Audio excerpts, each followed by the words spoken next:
just keep an eye on everything and then announce. Yeah. People need to know. The people must know.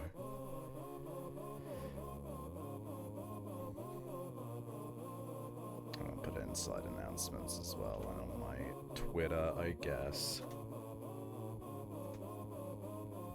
I guess I'll announce it on my social media platform.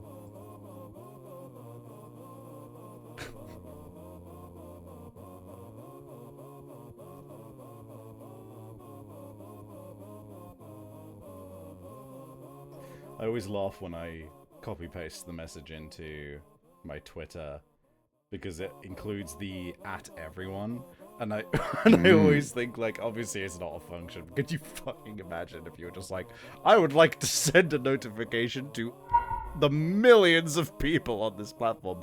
Observer. Hello, people of Earth. People of Earth. Thank you, Observer. I'm casually streaming Stardew Valley. 40 months. God damn. Dang. Holy shit, thank you so much. And welcome, Raindrop Mage, and Observer, and anyone else who is here currently. Yeah. Seeing the 40 months and being surprised by it reminds me the surprise round bit of being like, oh, thank you for subscribing for 9 months. That's almost a baby, you know? Yeah.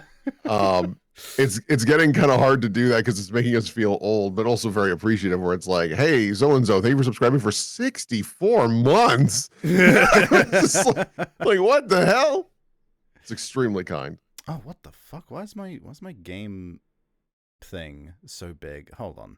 Bear with me, chat. Game. Yeah, why you big? Why you big?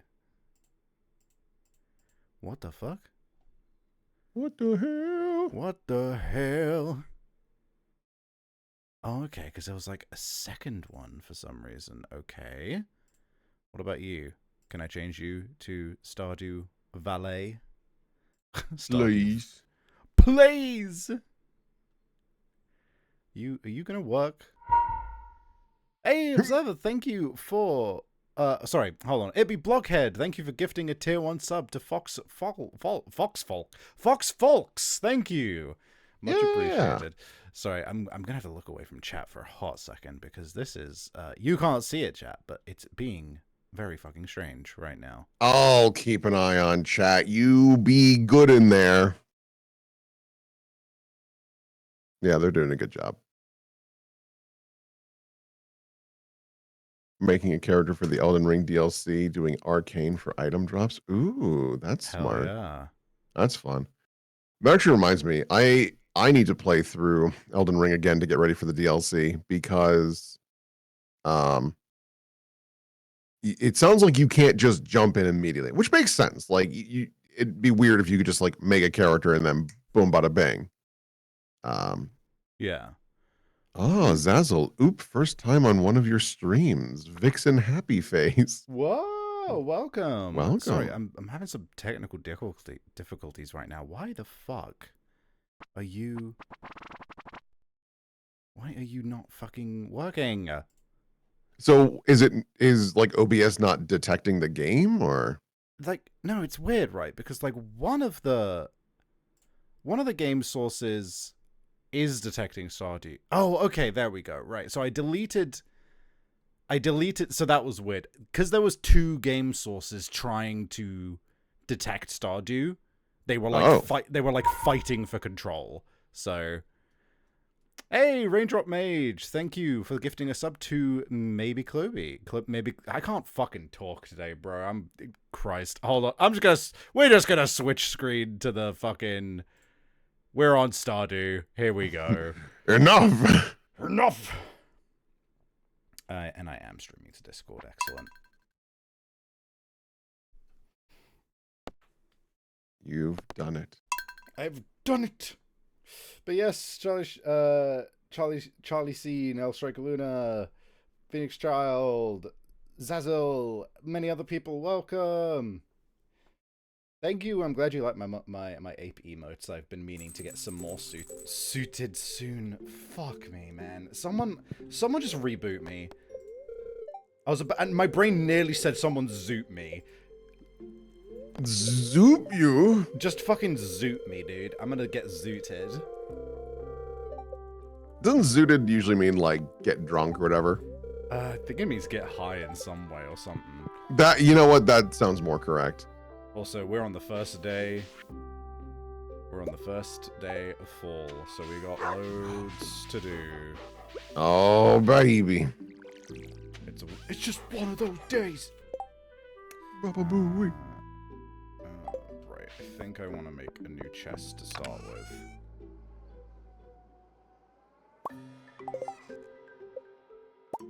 God.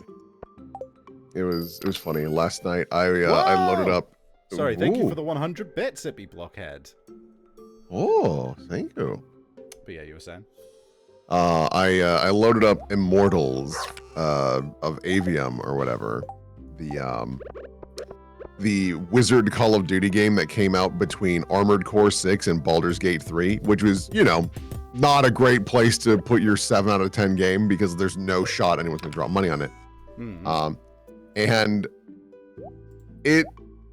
I actually didn't fully start playing it, and I felt bad because I was trying to stream it to people, and the computer I was using just kept disconnecting over and over again. And so we decided to watch the cutscenes, and I gotta tell you, it's weird to see a video game be Marvel in its writing. It's very strange. But weirder yet is for it to be very Marvel, but still stick the landing occasionally. Not all the time, but there were a couple of jokes or a couple of line reads where I was like, that's very Marvel, but the actor's doing a really good job in selling this. It's very strange, especially when it's just like, oh, you're very good with blue magic. And literally it's called blue magic. Like they didn't give it a different name. They're just like, oh, green and red magic are also very crazy. Mm-hmm.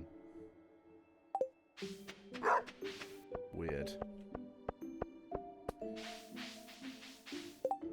But yeah, I've been meaning to play something in the background. Got Pokemon Infinite Fusion. But I think what I'm gonna do is I'm gonna download Phantasy Star Online episode 1 and 2 Blue Burst, or Phantasy Star Universe again, because they're so fun, and I know if I play them in a call, at least one other person's gonna be like, yo, can I play? What is this? And I'm like, oh, you'd like to download the game that's like not even a gigabyte and won't fuck up your computer and is actually really, really fun, but like turn your brain off. Oh, I feel that. Too many games these days are just fucking shitty in terms of optimization from the get-go. We've talked about it so many times, and it's because it's a fucking problem. Also, Flare God, hello, Flare, whoa! Today's, I mean, I pronouns, just for future reference for folks, I am generally comfortable with being referred to as either he or she on any given day. I think the only exception is going to be when I eventually have, like, a femme VTuber that I will, like, prefer to have she, her more often when I have it up on screen. Mm-hmm.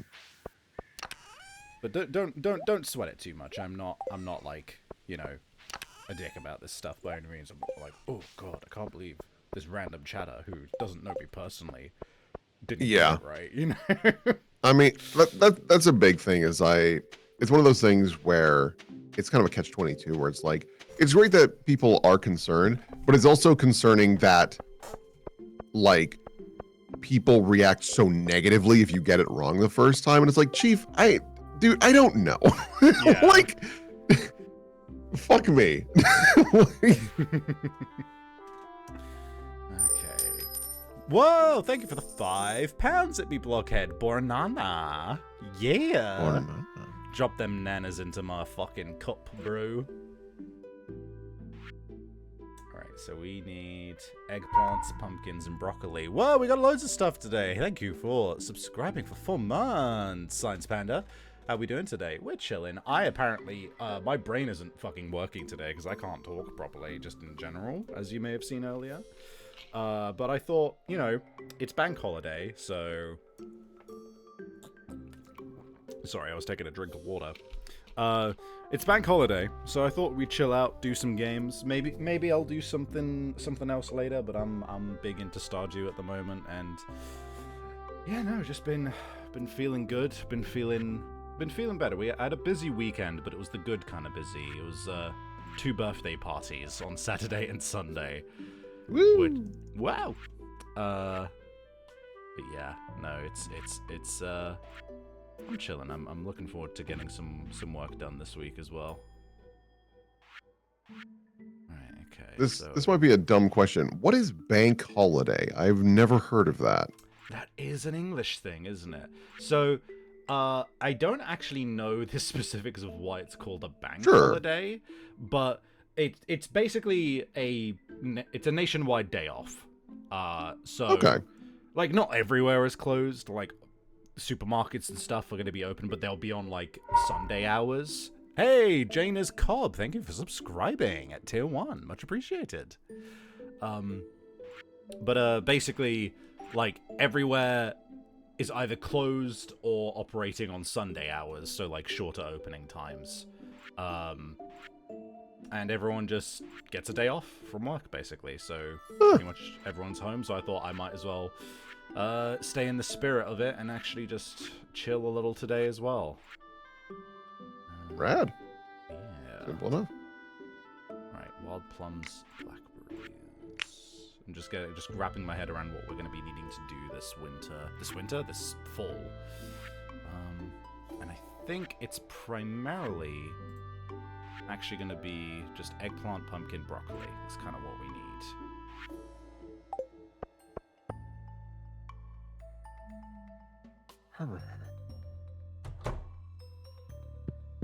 Grunko, you're changing. Put that video in live chat. It's so funny.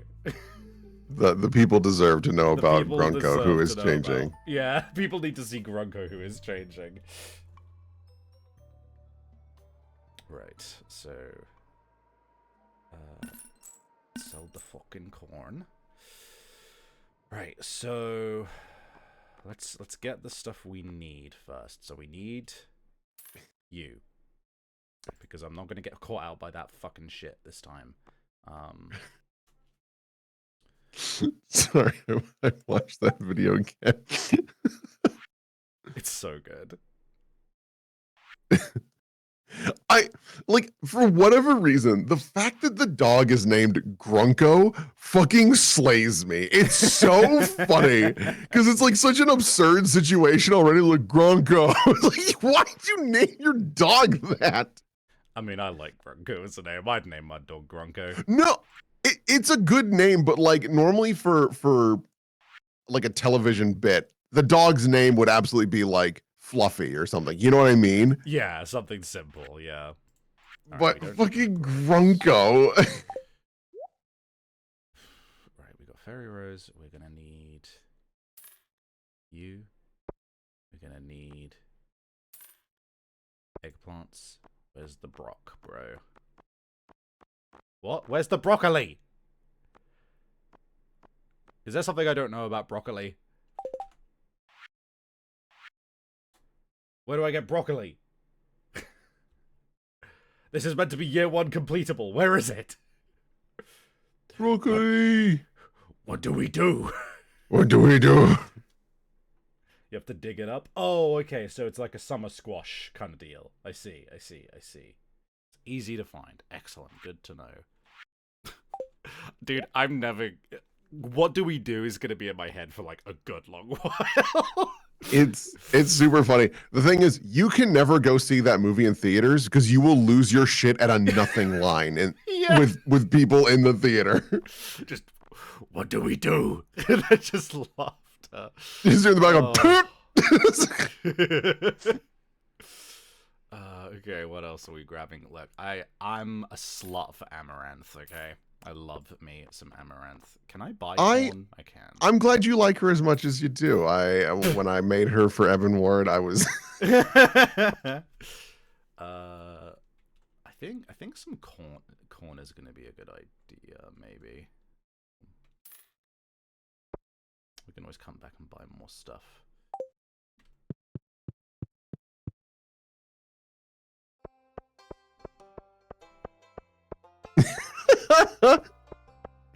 Very funny comment from Flair in chat.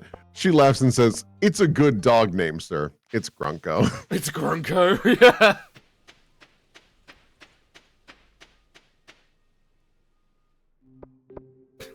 It's a good dog name, sir. It's Grunko. Fucking brilliant. Right, okay, so... Because I want to have a cornfield.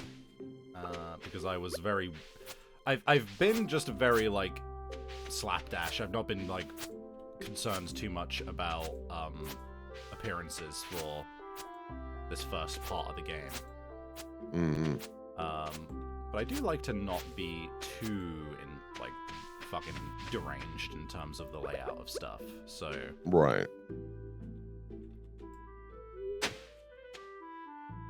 I'm mainly kind of like just trying to make sure that I don't miss anything on year one so that I can have the community center done and then I can just fucking actually start to move towards making my orchard farm proper, because I've got it started. We've got the trees down here. We've got 2 peach and 2... Yeah. I need to plant I need to plant my 2 cherry saplings soon as well. I believe I do have 2 of them at the moment. Correct. No, apricot. I need to buy another cherry sapling soon. That's what it is. Right. Oh, I have 11 corn seeds? Oh, that actually works perfectly because I'm missing a spot there. I accidentally did the correct thing that I should be doing. Don't you love it when that happens, chat? We're gonna get some basic fertilizer. So we got 5, 10, 15... 25, 36, okay. God damn you, Wordle.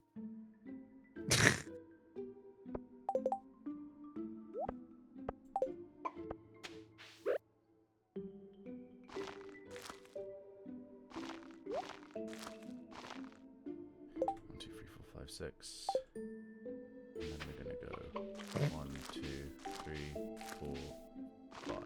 Okay, that's where our corn's gonna be. We'll buy some more to fill it out later.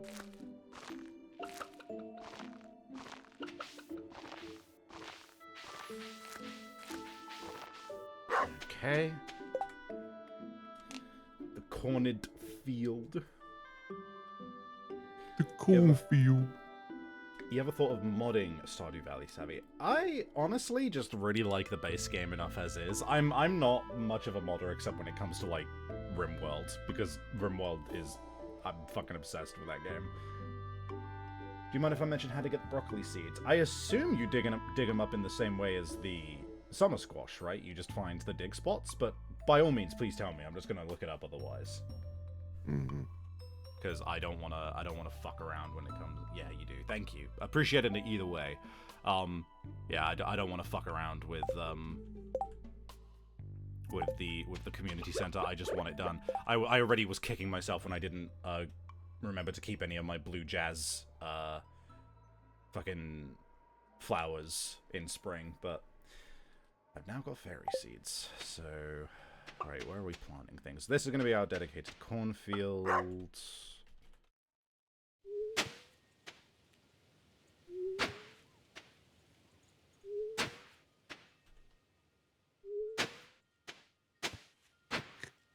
I was scrolling back through our Final Fantasy Discord chat. I got jump scared by a couple of the very funny, like, Phoebus and Hilda pictures.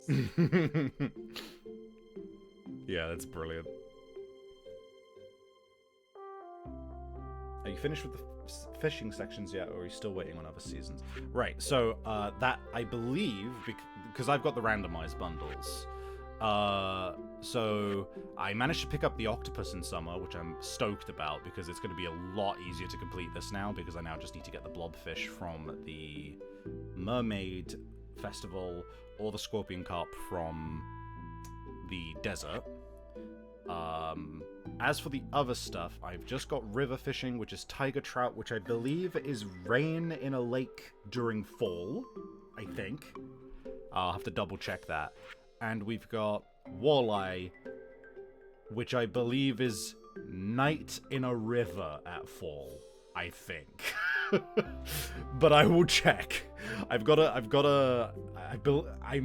If I'm not mistaken, I'm fairly certain that I got everything that I needed from the other seasons. Pretty sure, at least. Right, okay, so we've got 5 pumpkins, 5 fairy seeds, we've got 5 eggplants, and those are pretty much just for the bundle.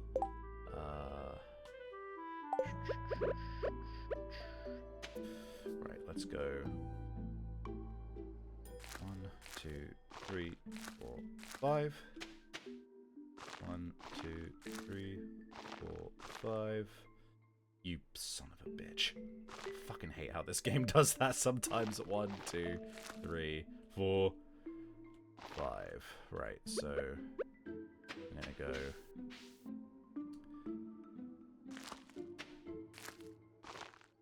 Guess this was a short commercial. Okay.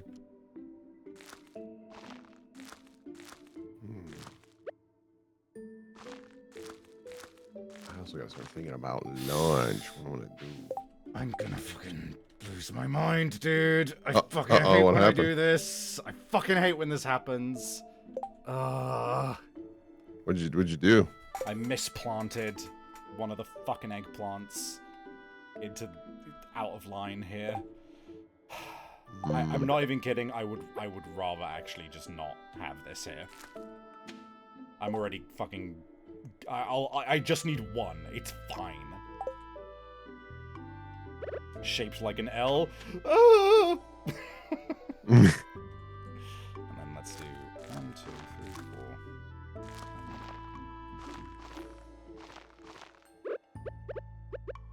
All right, and then we actually walk when we're doing this. Okay. Right. Okay.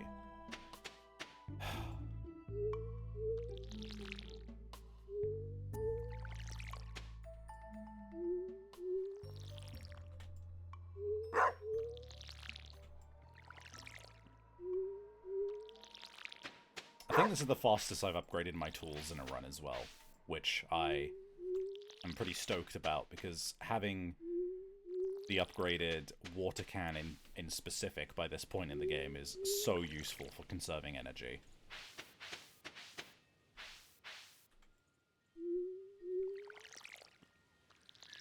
Son of a bitch. Son of a bitch!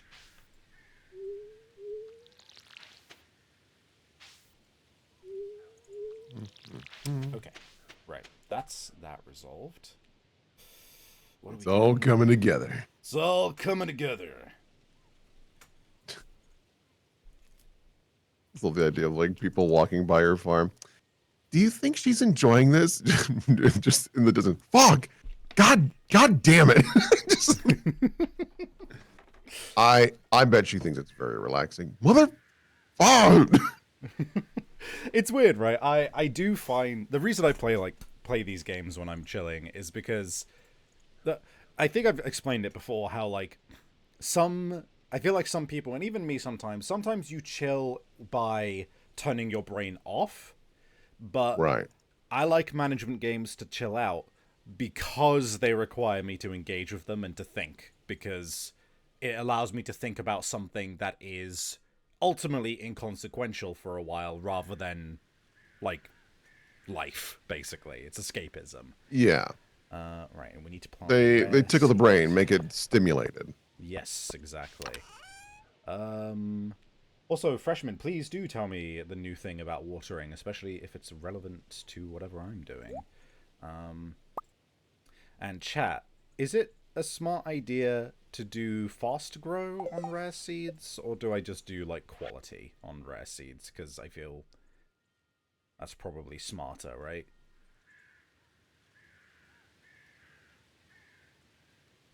Saying water overnight. Speed grow, pine tar, and moss. Quality. Yeah, that's what I thought.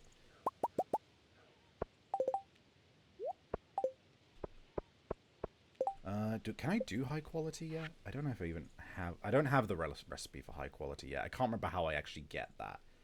Do I have to befriend fucking Pierre, or is that just something that comes along with my skills? I don't actually remember. Right. So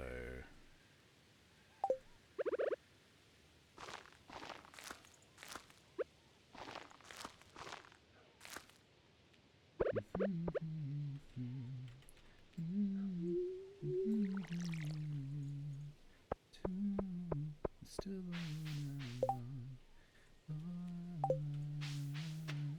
right, I've got to make sure to save the forage this fall as well. God, the bundle, one of the bundles that I think is going to be the biggest fucking bastard for me is actually going to be this foragers bundle. Because I think I've already missed the point. I've already missed blackberries and I've already missed salmon berries, and I just was not fucking finding any, and I didn't have the ability that helped me find more forage. So I just don't even know what the I just have to fucking wait for my cave to give me shit slowly. And other than that, like, what even do I do with that fucking 50 of each of them? Blackberries are full? Oh, thank God. Okay. I might actually be able to do that then. Try charging, then hold the direction for watering. Oh! That's cool. Oh, powerful. Mad hops. So strong. Right, I want forage for 2 reasons as well. I want forage for the bundles, and I also want forage to make seeds, seasonal seeds that I can turn into tea trees, because I want my fences on this farm to be tea bushes.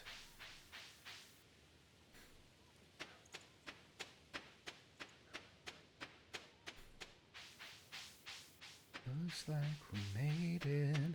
God, I also have to get together enough money by the end of the season that, by the end of the year rather, that I can just buy a shit ton of wood and coal and shit from Robin and Flint.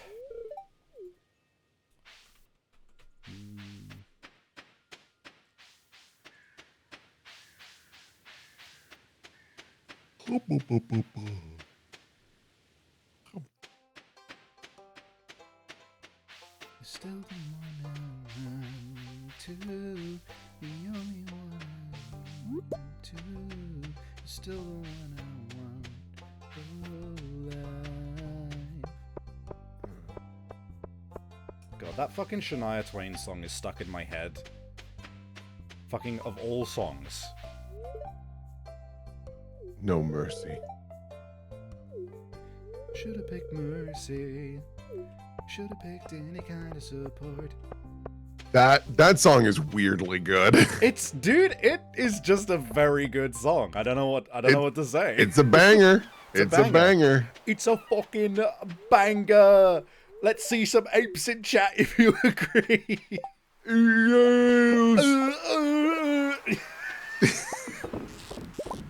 Anyways, thanks for subscribing. Anyway, yeah, thanks for being here, guys. Appreciate it.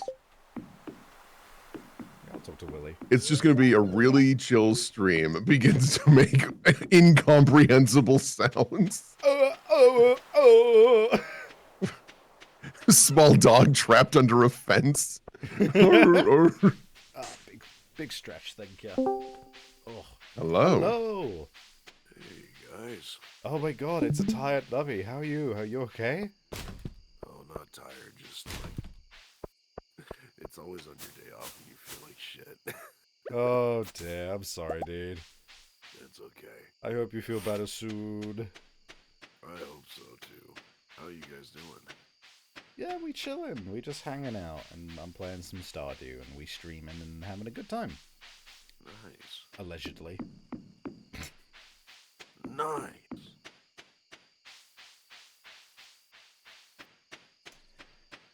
Are there any places, chat, that are, like, particularly good for foraging? Because I want to get those blackberries and wild plums.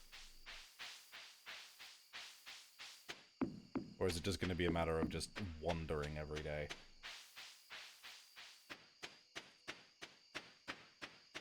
Hi, Bubby. That's a good typo.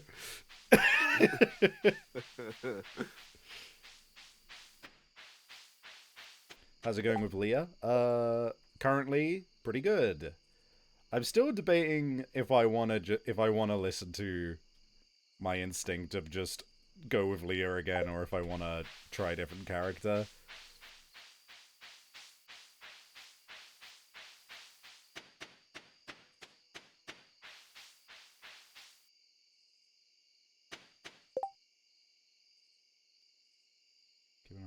land. It'll tell you when blackberry season starts. Excellent.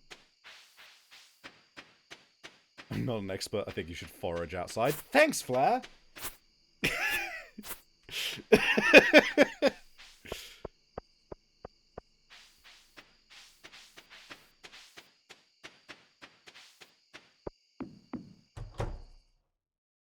Oh wait, I want to sell the mayo. That's right.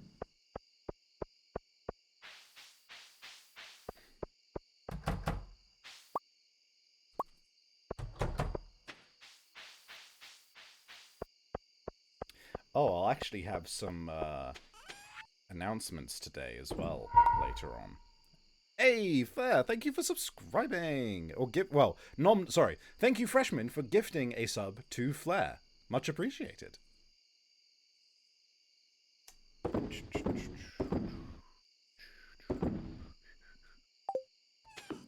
Announcement number 1.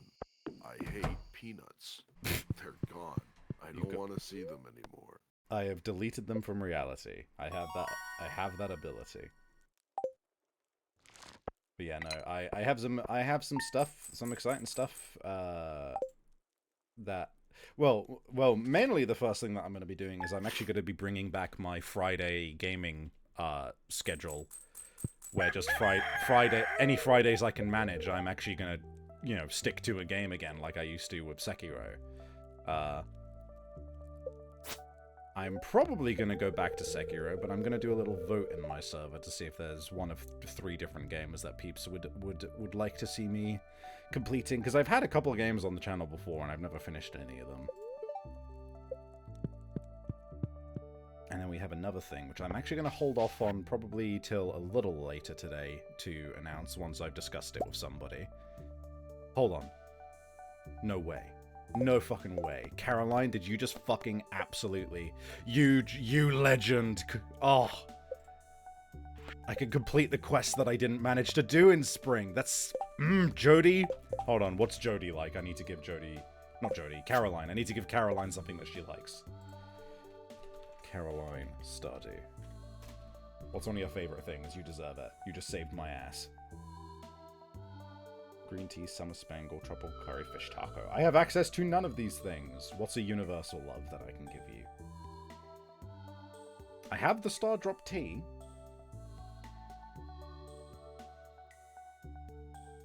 You know what? I've already given Leah a star drop tea. I may as well give her the star drop tea. Unfortunately, none of my, I've not had any of my tea bushes long enough to produce tea yet, which is a damn shame, because I would have absolutely given her a cup. Yup.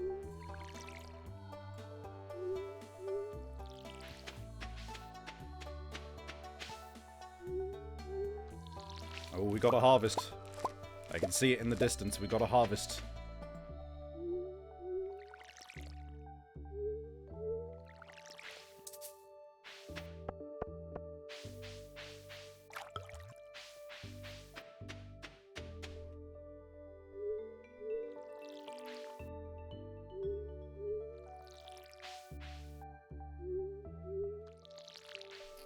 Oh, you're right. Save it for a birthday. I think it's her birthday has passed, so instead I'll just give her...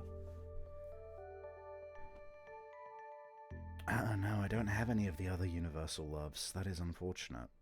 Bah, I'm back. Welcome back. I think I'm just gonna have to give her something that she would like. You like daffodils, tea leaves, and what's a universal love?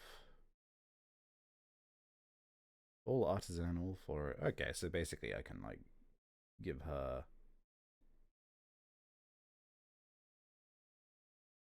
I can give her, like, a veg of some description. Ooh. I gift her the cauliflower, immediately fucking myself. Do you like this? You better. Because this is going to put me in a bit of a bind.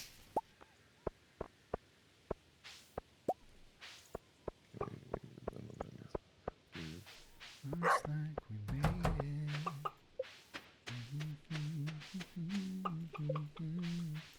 Oh. One things. I think that's still fine. I don't think they can escape. So, hey, let me in. Okay. Chicken's locking the door. Chicken in the gosh dang way. What do you call a chicken that won't open the door? A cock block. Shut up. Hey! You laughed. I did laugh. Mission successful. Right, what are we doing? Hello. Hello. Hello. Welcome. Oh my god, is this the start of the game? It is. Put the sap back. Put you there. Put the moss back. And the pine tar. Lovely. Okay. What did Will say? Everybody's like in the chat being like, Will. You just made a bad pun. Don't worry about it. Oh.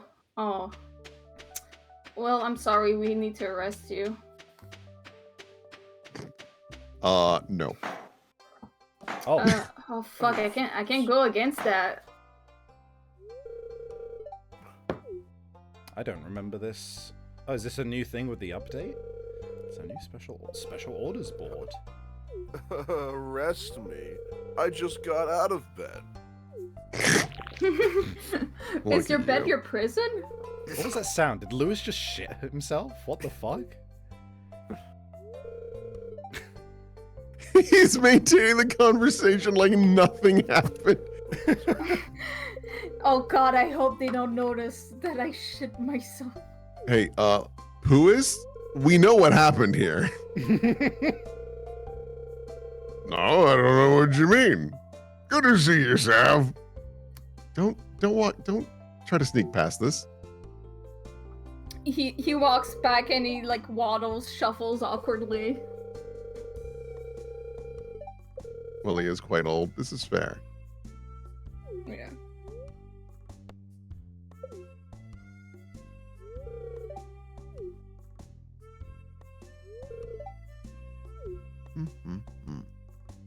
I kill Robin with an axe for making a pun. Oh my god. You see that, Will? That could be you. I would simply cock block it. It's Royal Guard! Royal Guard. Wait, hold on. We have a thing for this. Wait. Oh. There we go. Amazing. Well, My before you iPad do cover is anything- starting to deteriorate, but I don't want to change it because there's like stickers on it. Mhm. That are like, You were saying there, Nub? I was just saying, Savvy, you seem kind of stressed, so before you go on an axe murdering spree, make sure you have a real axe. Yeah. Yeah? Yeah. Yeah.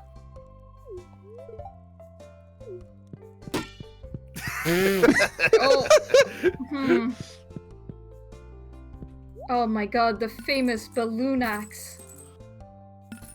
There would be something pretty special about like watching a movie.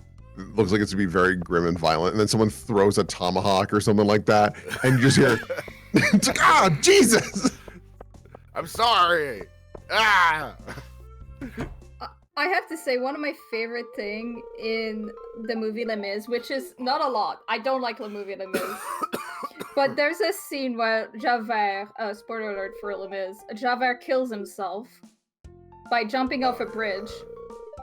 And when he, like, the song is super dramatic, he belches out the notes and all that stuff, and then he jumps, and then he hits something on the way to it, and it does, like, the most cartoonish-ass sound ever. Yeah, it's literally like a cartoon splat sound effect when he hits the floor. It's so fucking Oh. ridiculous. It is so fucking funny. I love it so much. I don't think this is Jodie's house. No. I can accept this mediocre movie to exist if this cartoonish sound exists.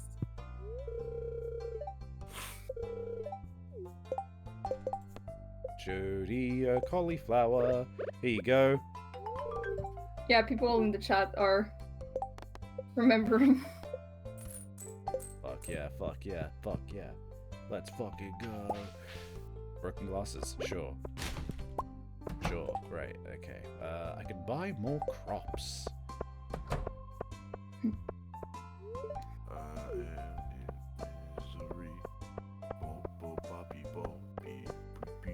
Jenny Nicholson's Dear Evan Hansen video references that sound effect. Yeah, no. Jenny Nicholson in general is very funny.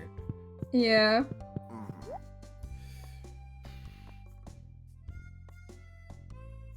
Like her I don't remember which like reading the creepypasta fanfiction is still one of my like comfort. Yeah, that video is fantastic. Yeah. Like anytime that she reads like a book that is bad, I'm like, oh boy, sit down. I'm gonna watch the entire thing again and again and again and again and again and again. 100 wheat flour, huh? Jesus Christ. No, Discord, why? What's going on? It did that thing again where it goes completely gray. I was Thanks, Discord. tabbed in this time. I was like watching a video and the Discord was just like, you don't get to see anything anymore. No. Oh, that sucks. Like you know when you're first loading into Discord and just before it like loads all of your channels and stuff, it's just like the gray screen. Oh, It sure. just keeps going back and doing that. Oh. Discord, I'm up to date. I don't like. What's your problem? They're like, sorry, we're trying to integrate PSN. We're working on it. Don't worry. It's gonna be fine. Nice to see that was a turned around though. Yeah. Hey, chat, yeah. God, yeah, that was a fucking fiasco, wasn't it? Fucking hell. Bullying works. Bully corporations, and they will buckle like they will fold like paper. Anyway, chat, how bad of an idea is it to just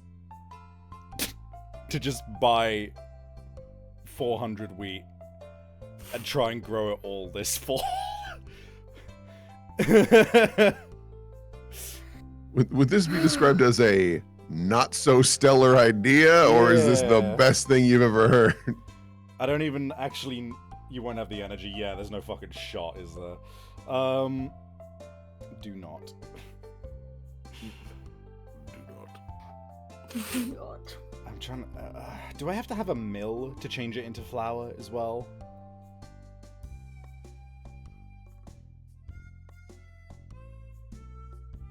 No, I'm not looking for profit. I want to do this bulletin board, the wheat flour. I know I can buy it from Pierre, but you need a bill. You need a mill. You can't.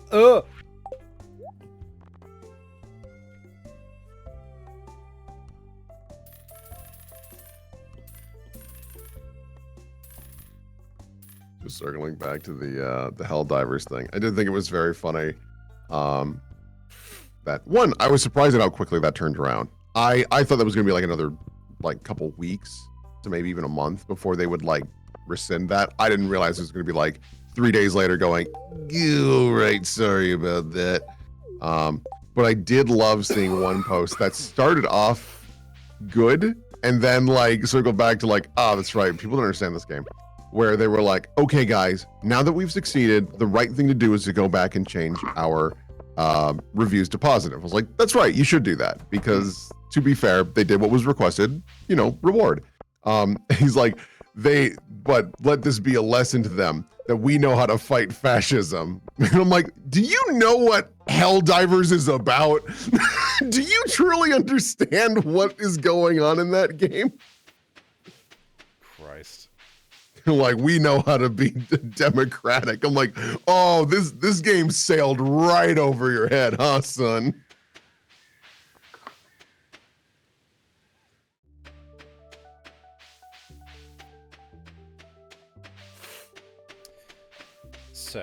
takes 4 days for wheat to mature, right? We've got 28 days. Presumably. So, what's the math on this? Let's see. 28 divided by 4. In theory, you can do 7 batches. So, hypothetically, all I have to do is plant on, like... I don't have to do 100 each time, right? But I could start on this, and then I could just buy the rest. Any amount that I do is going to be helpful, right? So... Nods. Right, okay. We've got I to like find how the you- section.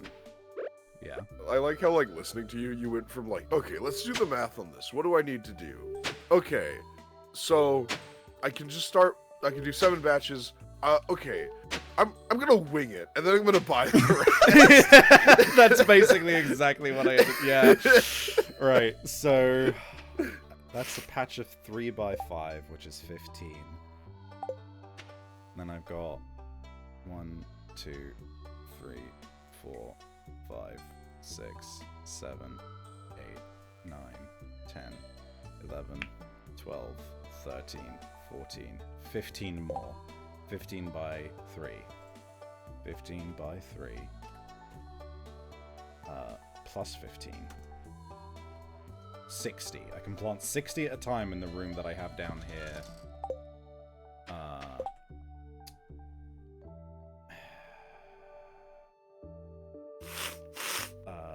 Fucking 60. Hold on, no. 400 divided by 60 is 6.6. I would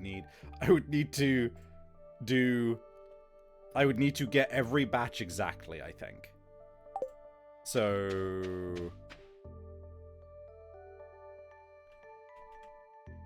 I'm gonna be dumb. We're doing it.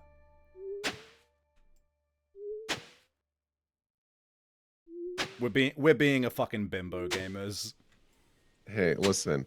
It's not stupid if it works. Exactly. If it doesn't work, then yeah, we're gonna look like an ass. But if it does work,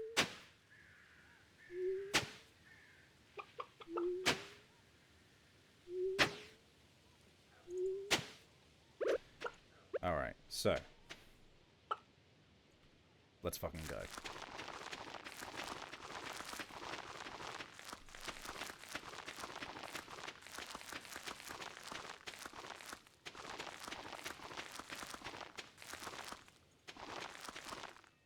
I'm gonna cut that because it sounds stupid. Did I miscount? How many did I just plant? 60, 63? Oh, okay. It's actually more than that. Slick. Okay. Right. So then. Oh shit.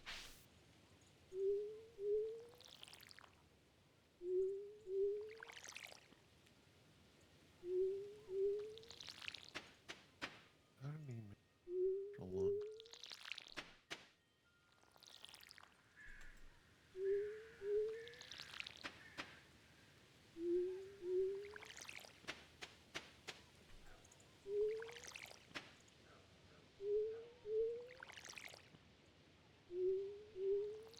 Let it never be said that I'm not ambitious, but you may still say that I'm a fucking bimbo.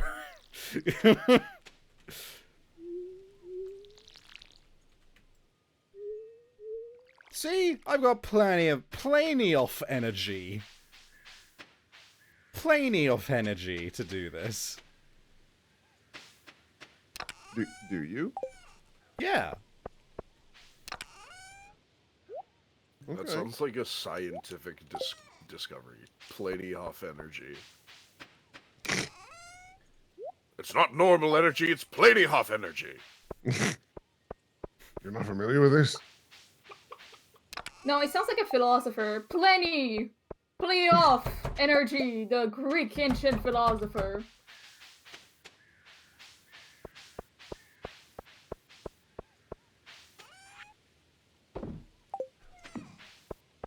should go check how much is a mil. $1 million.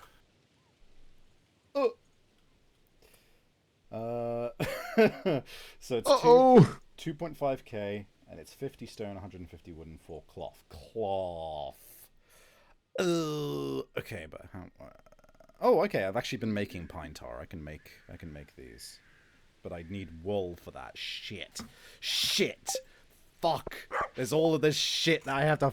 I have to fucking buy sheep. Ugh. It's Turns okay, off the Savvy. game.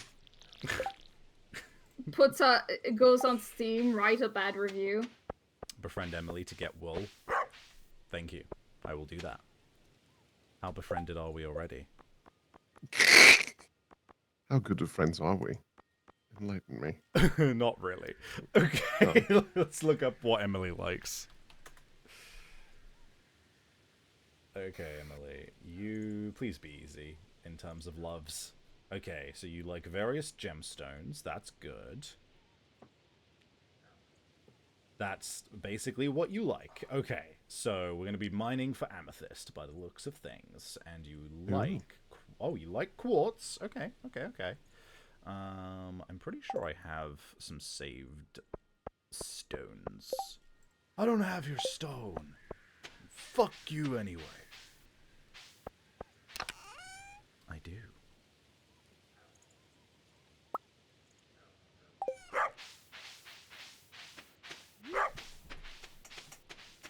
Oh.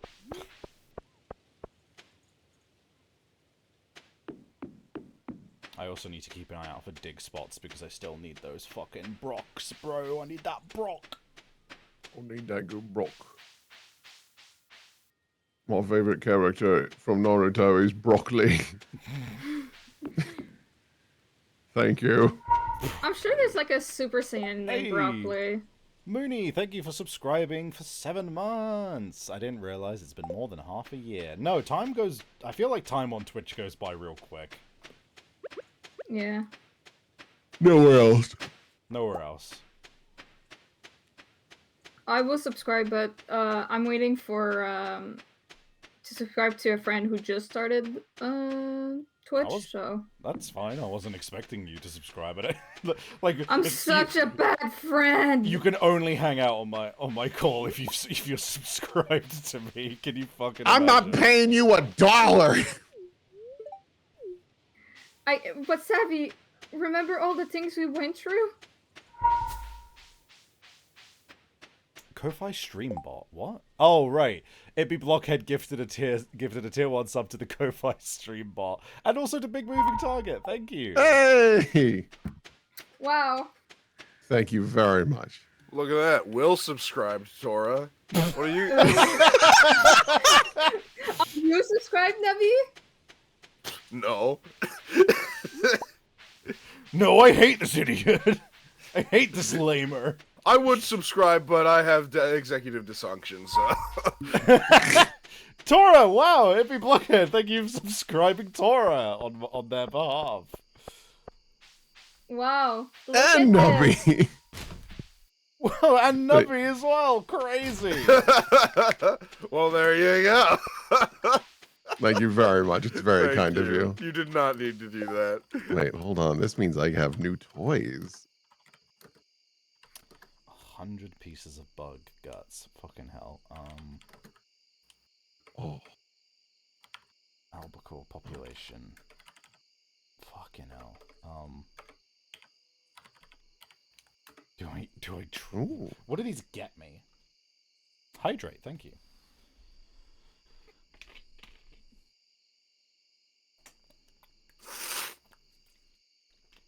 I wrote a little message. Dear Nubby, please die. I hate you. I think your jokes suck. Go fuck yourself. Politely, of course. Item Politely, I don't level. want to see this. Plushie is great. So I guess I'll just accept these then. And oh wait, fuck. I didn't know you could only do one. You can only do one? I hope I picked a good one. Well, Big stretch. Thank you. Hippie Blockhead mentions that it is 1 a week. Yes. Alright, I just need to get audio from people who continue the rest of my job. You right there, Nub? You fighting a bug? No. I'm killing I him might right be. now. I don't know Oh. what's going on. I'm It, killing got, you with my psychic powers. I was fine yesterday, and then I woke up this morning, and I was like, it was one of those things where you wake up and you're instantly like, oh, I'm in a bad way. Oh no. You know, Oh. and it's just like, man, this sucks. Well, I have a headache, and my throat is raw, and I'm all snoofly. I probably got something. No. Yeah, that's how it usually works. You're fine, and then you're not. That's true. Yeah, that's how life works. So suck it up, Nubby. Jeez. Yeah, stop your whining. Well, I really hate you today. Wow. Yeah, I don't know. I don't know what your deal is. Nubby, I'm gonna get in front of this. Me Hey, neither. you be nice. You be nice to Nubby. He's our bubby. Oh, you're right. I forgot. He's our buddy. You know, I did have an alt account called Bubby. It's Discord. a good name. It was like, because like it was it was when I still had like my Xbox, and I didn't really have a good way of like screen sharing stuff on my Xbox. So it's, you know, my Hilda Felmadrin. Oh yeah. Bubby.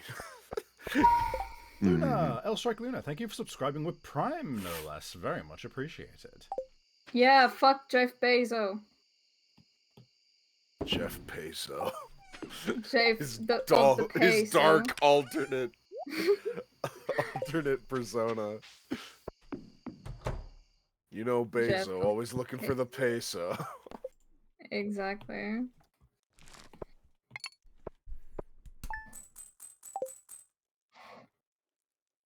Oh, Miss Mooney, very kind.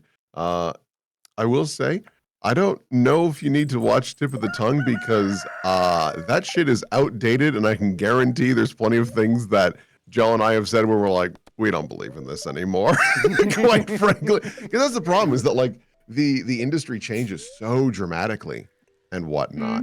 And like I've dabbled in voice acting a smidgen, and even the little bit I have dabbled in, I'm like, oh, this is not the same it was when we did those little podcasts.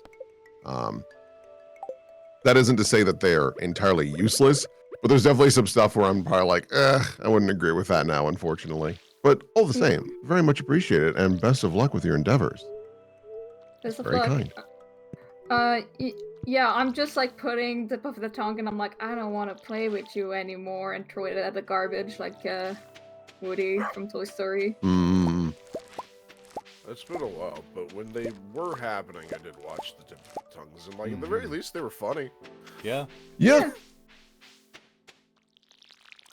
I don't think I did because I was like, I don't want to be a voice actor. I did like a single surprise cast of Jello a few years, or no, Jello, Lamp a few years back. Tip of the Tongue got me all scrambled in the brain. Yeah, so I did a surprise cast, which is with Lamp a few years back, and I wish I had like any time to prepare. Yeah. All the shit I said, it was just like completely like Off the cuff, like it was like Lamp had like prompts, right? And she was like, question, and I was like, I guess, fucking, I didn't even say what the question is. And like, you know, it turned into a situation where it was like, I probably, like, looking back, I would have said, like, I would have had some different answers, or at least more thought out answers, and I wish that I had some time to be like, okay, what are the topics that we're gonna be going over? Because it turned into like a just like completely unsolicited advice stream. Yeah. Any advice you have for someone who wants to be a voice actress, voiceover artist, and have no clue where to start? The best, I mean, so it sounds obvious, but like just do stuff.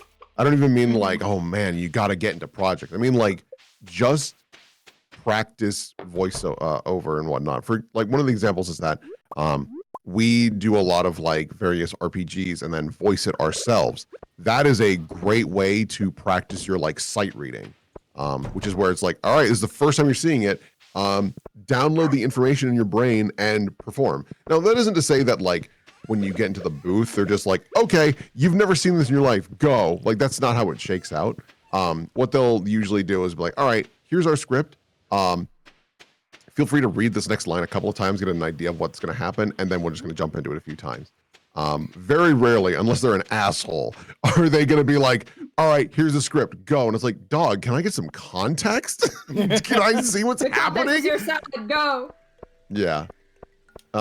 Flair, my advice, don't drink, don't eat, don't sleep. Very important words to live by. I still think that's one of the funniest things Brendan Lee Mulligan's ever said. But yeah. Just like get involved. Posting things is good because it gets eyeballs. Can I add some things? Sure. I'm not a voice actor, but I have voice actor friends. Some are more professional than the other. And I have a friend that is starting to try to get in it. And how he does it is that he does a lot of comic dubs. Yep. Comic That dubs too. help. I have a YouTube channel. Advertise yourself. Just find something you can read. And always credit the original artist also. But yes, have something you can read, like a comic dub or something like that, where you kind of know about the characters and you can just be like, okay, this is how I imagine their voice to be. Pick a character, voice it. I did voiceover also a little bit. I was Tails because I have a high pitched voice and they're like, you're perfect, and I was like, okay. But that there's also like website that helps. There's a website called Casting Call. My friends got me into it because they not only do they do voice acting, but they do also artists. So basically, Casting Call is a website that people have projects that they want to do, and they're like, "Oh, I'm searching for a voice actor. I'm searching for an artist, or something like that."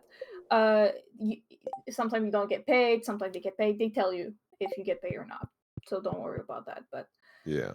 I highly recommend the site. Can I link it? Yeah. Yeah. And Mooney also points out, yeah, I did a read through of part one of the issues for Steel Ball Run. Listening back, it's very cringy. That's all voice acting. Yeah. They're like, I don't think that ever changes. No, I've done auditions, and you could hold a gun to my head and tell me to listen to those auditions again, and I would, because I don't want to die, but I would not be happy about it. Because the gun is also here. Yeah, there's plenty of like things that I've done that's online. There's not much I can do about it. You know, that's just how it shakes out. Where I look back and I'm like, Jesus fucking Christ, it's so wooden. There's like no personality here. There's like no attempt to give this any accoutrement or anything of this sort. Accoutrement. Or to use a not that it's not a real word, but to use a real description, it's lacking personality. So you know, that's just the fact of the matter. I mean, I imagine the same applies to folks when it comes to drawing.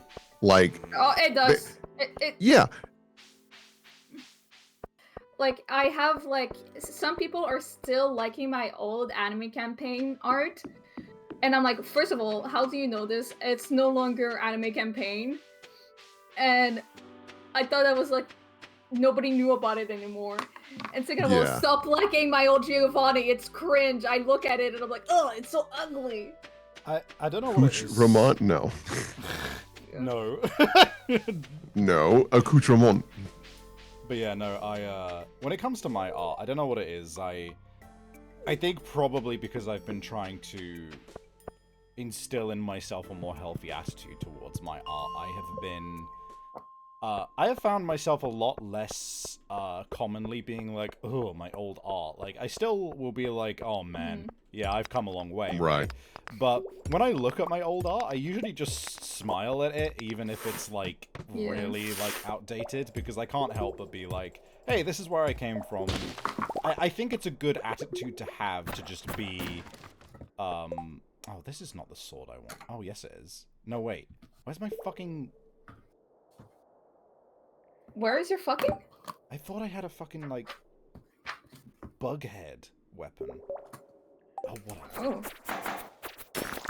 But yeah, I also am like this. Like, even though I cringe, I like it. My favorite thing to do if I have a art block, which happens here and now, is to redraw old art.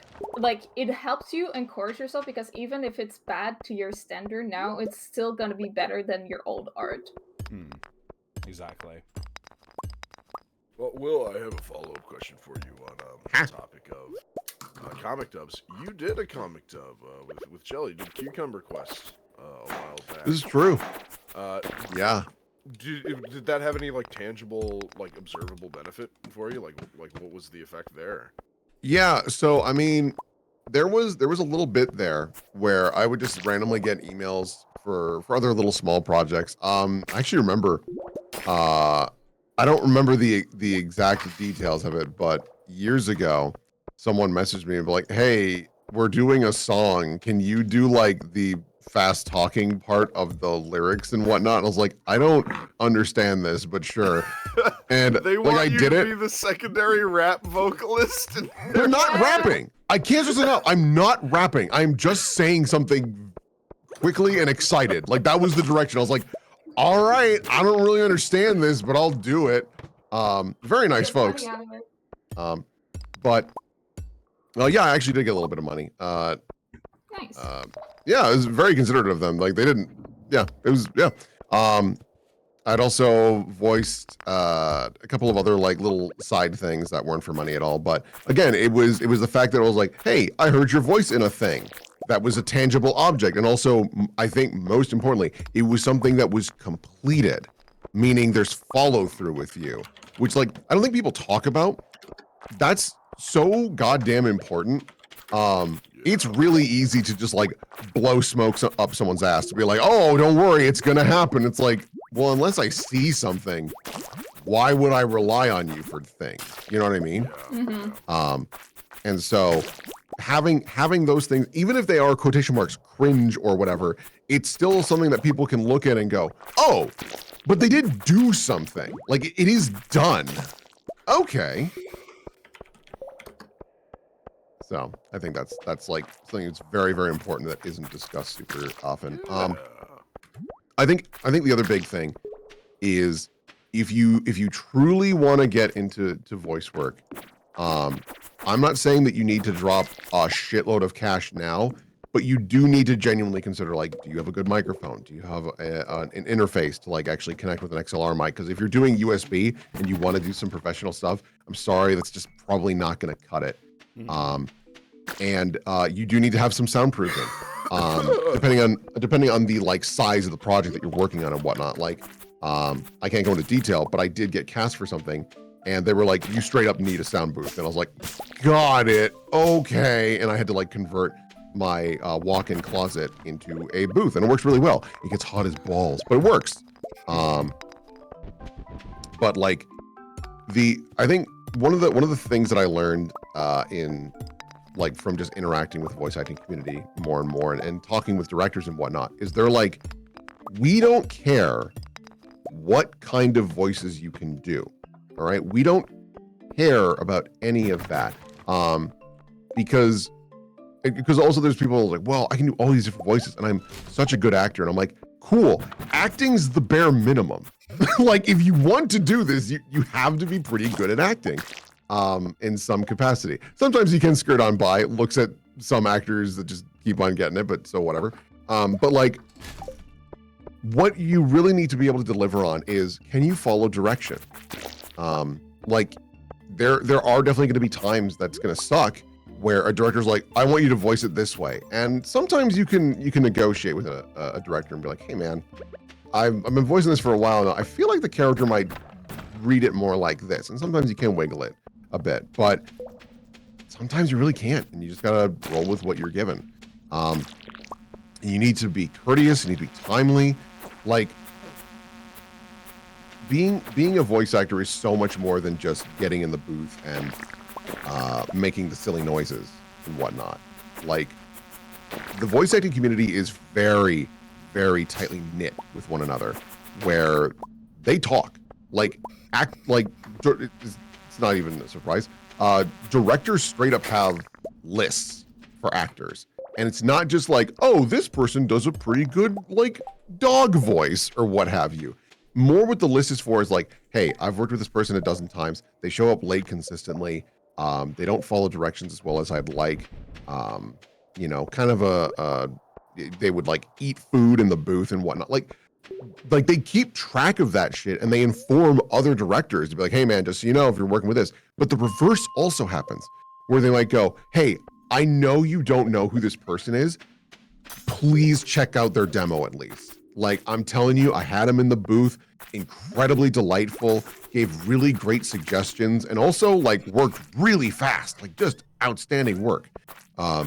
They'll do that too, but that's just a lot of things to just keep in mind when getting involved with it.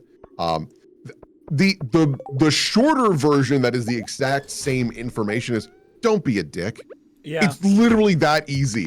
If you want to get farther in any career, don't be a dick. It will just pan out better every single time. You don't need to be remarkably charming or the funniest guy in the room or extremely generous like, hey, every time I show up, I bring a dozen donuts or whatever. You don't need to do any of that shit. But what you do need to do is be polite. And that I can't stress this enough. That goes so much further than you realize because there are so many people that just don't do that. They just don't.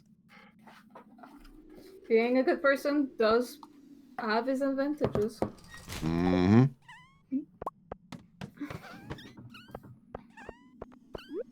Nice guys finish last, but they get help first. So.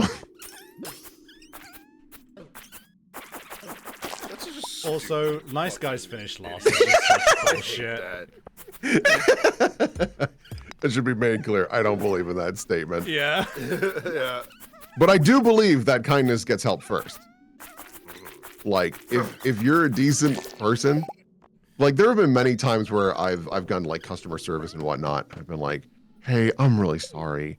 I don't mean to be a bother, but can you help me with this? And they're like, absolutely. Because to them, it's like, what a breath of fresh air. You're treating me like a human. What do you need? I will happily do it. Also, you should just do that anyways. Thank you. I can't wait to get my new job because like the moment I have some spare cash to throw around, you know, I'm immediately replacing my interface and I'm getting some proper soundproofing and getting balls deep in it. No, it's worth it. I have a lot of other stuff going on. Like voice acting is very much something I want to do, but I when I was getting into art and I realized, oh, there's a lot of stuff that I need to like get sorted in. Thank you, Sleepy Time Tom Bree, for 14 months of tier 1. Much appreciated. But yeah, no, like the whole thing with art is like I haven't gotten myself established with art like fully yet, let alone starting a completely new like career path basically. So I'm very much in the place where I'm like, okay, we're gonna focus on one thing at a time. You know, we'll get this sorted and then we'll get into voice acting and trying hard with that. Yeah. Because like I've got the XLR microphone and everything. I have the connections. I know I could do it. I know I can audition if I wanted to. The main thing that would stop me is that I haven't sorted out a booth to record in yet, and I don't do auditions. But, you know, I'll get there when I have my other shit going, basically. Yeah. No, I mean, I think that's the other big thing that it's probably obvious as you start to dabble into voice acting. Man, you really got to commit to the bit. Like, if you want to get involved in voice acting, it is not a thing you can be like, all right, well, I'll kind of like dip my toe. And it's like, if you want this to be a job, you kind of have to like go head first within reason. Like, don't just like pack up your bags and like, I'm going to California to be a voice actor. No, that's not going to work. We have the luxury now more than ever. Voice acting is in the most interesting position it's ever been, where it is the most accessible, but it is also the most competitive it's ever been. Like, anyone can start the process of getting involved in voice work. However, because anyone can start that process, there are way more people to compete against. I know it's not fair to like describe it as a competition, but it kind of is in some regard. Because like you got to like try to find as many opportunities as possible to get your voice heard, to find those auditions or be a part of various projects and things like that. And every time you do, you can bet your ass Chance is gonna be there also, trying to fucking get his little niche. You gotta get one over on that guy. Fucking Chance. Fucking Chance. Yeah. You know. And you know what?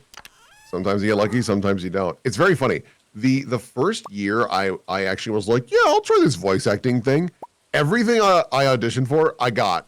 Like, so I was like, oh, this is fucking easy. And then after that, it was a drought. And I was like, oh, okay, this is feast or famine. Got it. So that's the thing to be wary of. I would also say some of the best advice I've ever heard. Maybe you already know this. If you audition for things, I don't care how cool or fun it looks. The moment you hit send on the email to audition, delete it from your mind. Yeah, stop thinking about it. Do not think about it. Do not lay there in bed going, oh man, I can't wait to get this part. Because you might not. There's a very real chance you might not. And if a studio is courteous, they will not email you that you did not get the part. The only time you will ever get an email back is if you have indeed gotten the part. And I'm going to tell you, that's way better. That's so much better than getting a message from a studio like, oh, and opening it and going, nah, dog, you didn't get it. Like, that sucks. That's awful.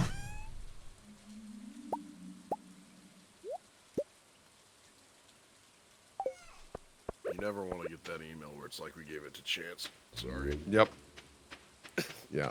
Honestly, that would be psychotic if the studio was like, by the way, here's who actually got it. Like, think about what happened here. It's like, what? Because also they'd be breaking NDA. What the hell? Why are you doing this? Is it doing the gray thing again? Yeah, what the fuck? It's like every 10 minutes. I want to say I've been rewatching the Ace Attorney Investigations VODs. I love your performances in them, Savvy. Thank you, much appreciated. It's always nice to hear that people actually like enjoy the stuff I do for the streams and such. Yeah, like I recently did the Hatch Level streams on with Vixen.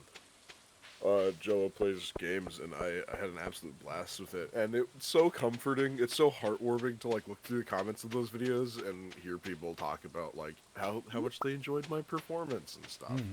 It's like, oh my gosh, thank you so much. Yeah, I think the other. Oh yeah. I was just reading a comment, which is from Random Guy. I think I would have enjoyed being somewhere in theatre. I just never have the self-confidence to embarrass myself in front of people. It's difficult. That stuff is difficult, right? Because on the one hand, it is like totally understandable. You know, like it is a fucking. It's nerve-wracking. It's scary, right? And unfortunately, the way to solve it is to just kind of do it anyway. And it's the thing of like, oh, I want to do this thing, but I'm scared. And the answer is, then do it scared. Like, the only way you get better is by doing it even though it's fucking you up. It's unfortunate that, like, there is just some stuff in life where it's like, yeah, you can't really, like, shortcut a way to... Like, because if anything, right, like, the suggestion of, like, oh, do it in front of friends first, I don't think that's helpful advice. Because doing shit in front of friends is, like, more nerve-wracking because you're like, oh, but these people are gonna say shit to me afterwards, right? And I'm looking at them, and I'm looking at them in the eyes, and I can and they're close and personal with me right now. I think it's easier to do shit in front of big audiences because it's so depersonalized. Yeah, well, and also with friends, they're not gonna be 100% forthright, and like this, like not in like a they're gonna lie to your face kind of way, but like they're gonna be nice. They're gonna sugarcoat like whatever. Yep. Whatever you fucked up, so you're not gonna learn. Yeah. I will. Oh yeah, go for it. Oh, I was just mumbling to myself. Sorry, carry on. Yeah. No, you're good. I was gonna say as well, like I'm also quite a nervous wreck. That's why, like when I went to go do some voice acting stuff, I was very, very nervous because I hadn't like recorded with these people before, and I was like, oh Jesus Christ, here we go. And like, did I goof up? Yeah, because like we're human. Like that's a big thing. I dropped the ball a couple of times. But they were so polite and they were so pleasant. They're like, hey, man, you just need a second? I'm like, yeah, I kind of do. My brain is like not downloading this information correctly. And then we hop back on the horse and we're good to go the rest of the session. So like the thing is to remember especially like when it comes to voice acting is like, if you mess up, there are probably at most 3 people, including you, right? Like there's not many people directly involved. Now there are some times where it's like, hi there, I'm the director, this is our engineer, here's our producer, here are 2 of the writers, and then here's some guy who just kind of fell in. Like, that does happen, but it's so rare. It's so rare.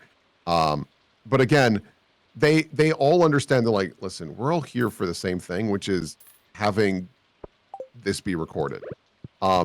It doesn't make sense if we were like a peanut gallery going, boo, read it again. Like that doesn't make any, like, no one what would do a it. hostile, yeah, no one would be in this industry if like, if like it was the 2 old man Muppets, right? Like if it was just that the whole time, it's like, oh, like I'd shoot myself before I got in the booth, dude. Like I'm not dealing with that energy.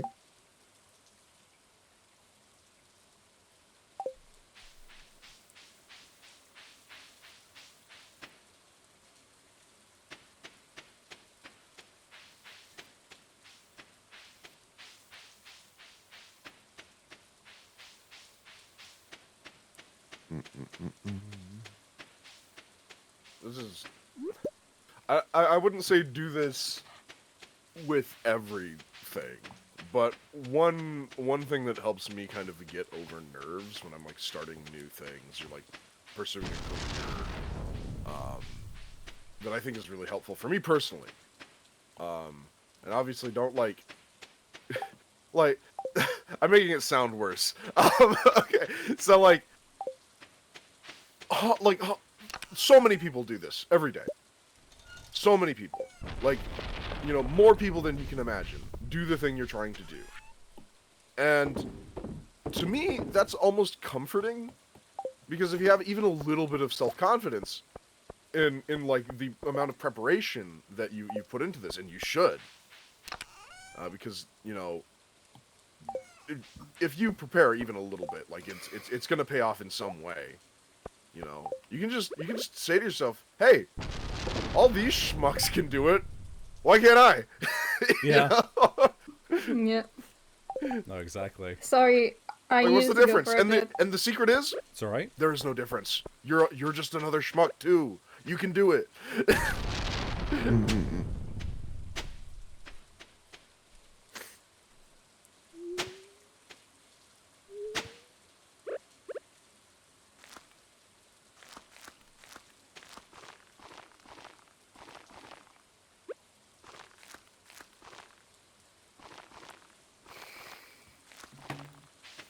Yeah, my dog was like barking.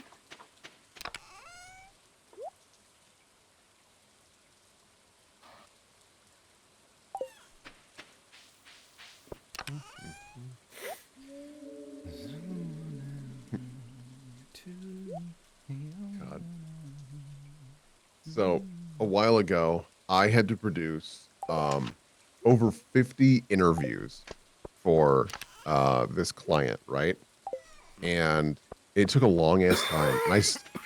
And I admittedly haven't even like fully uploaded them into the system. And then I get a message saying, "Hey, how long are those interviews?" I'm like, "I don't know. It's whatever they gave me. I wasn't gonna sit down and like fuck around with them because I have other shit to do. I'm doing production for multiple markets. This wasn't even supposed to be my task."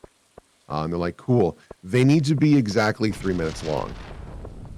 And I looked at them and I was like, "That's a cool new problem you created. Tell me who your intern is. It's theirs now. Sorry, I this isn't even my responsibility to begin with." No. It was incredibly satisfying to be able to just tell another department, like, "I'm not doing this," and them to go, "Fair enough," because this literally wasn't supposed to be my job. It's for a different radio station that I don't do any production for. Like, I do their commercials, but I don't do their promos or imaging.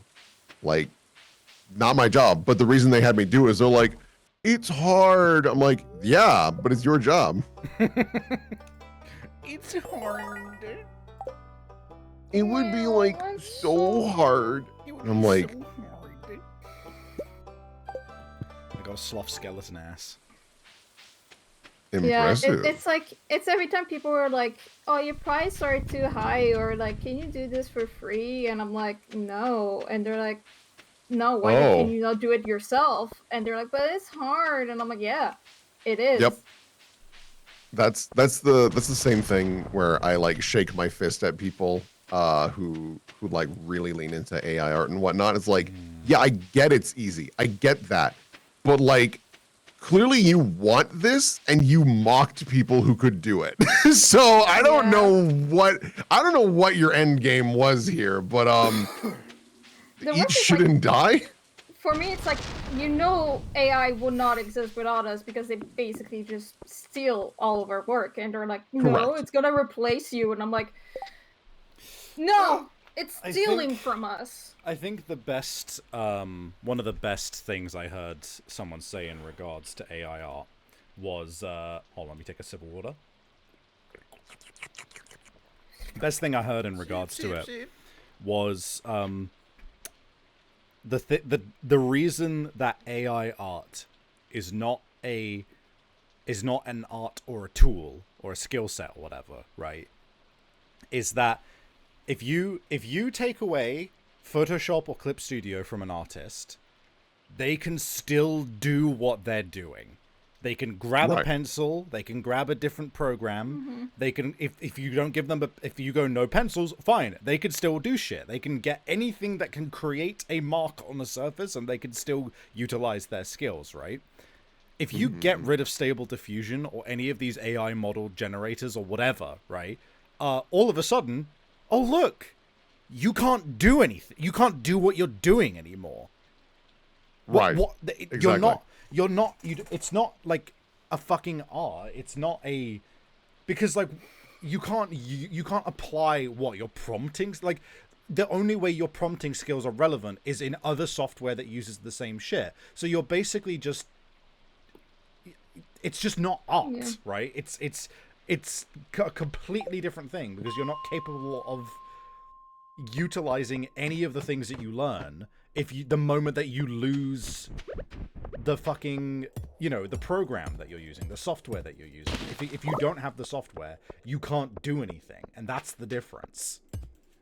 What I think is funny is that a lot of AI people, like, who does like AI art, are like, "Yeah, well, it actually opens up the way of for people with no limbs or who are physically disabled." That's the most insane take I've heard, yeah. And I'm like, what I love is that people who are disabled, who doesn't have limb, are reposting videos of themselves drawing, and their art is like really amazing. Yeah, and they're just like, "Shut the fuck up! Stop putting words in our mouths. We do art out." Like, oh, if people without arms, like, no, they'll find other ways. It's just shut the fuck up. God. I've seen so many different artists with disability does. And I'm also like technically disabled, and like one of the thing is I cannot keep a normal like fucking job for the life of me because of my autism. But so the only way I can get money is through art. So you're kind of stealing my only way of revenue as a disabled person. Fuck off. Yeah, like the fastest way to describe the situation where there's like, oh, but like, you know, it like makes things so fast and it's easier and it's like accessible to everyone and all that jazz. And I'm like, the short answer is you're lazy. Yeah. Yeah. That's it. End of story. You're lazy. You don't want to take the time to learn this because, like, I've said it a dozen times. I would love to be able to, you know, draw things that are in my brain. However, I'm gonna be real. I just don't have the patience to do it. So I pay people. And that works great for me. It really does. Yeah, it's And so we love funny. you for that. It's so funny how the answer to like, oh, but like I can't do it. It's just like, okay, pay the people who can. It comes Right. down Yeah, to no, you're it's cheap that and easy. lazy. You're cheap and lazy. That's what it is. Yeah, and they're like, but I don't have money, and I'm like, guess what? I also don't have money. Yeah. I lean in, I'm like, bro, do you know what year it is? Only 500 people have money. It's cool. Like, I literally saw a take of like, I don't have any money, and I'm like, I don't have money fucking either, and I'm trying to survive. Fuck off. And I'm surviving by drawing. So I actually want these. Just say you don't want to get commissioned for your porn elf. Can you cocoon already, please? I just got free pizza. Nice. Oh, you still could do. Okay, you still could bug me. Good. Yeah. Free pizza. Goddamn. Congrats. Yeah. No, I won't lie, it's from a salesperson I find pretty fucking annoying, but hey, free pizza. Listen, you can buy my patience. You can buy my patience. Me when I'm a fucked up underworld doctor.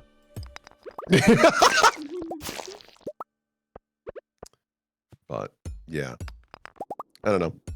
It's all dumb and sad and terrible. And like right now, I'm actually battling my my sales department, and more importantly, I can't stress this enough. Anytime I'm like, oh, I got to battle the sales department, bless you. I am more battling people in a higher position of power because it was already obvious, but like I've been experiencing more and more. People in a higher position of power like just don't fucking get what's going on. They just don't.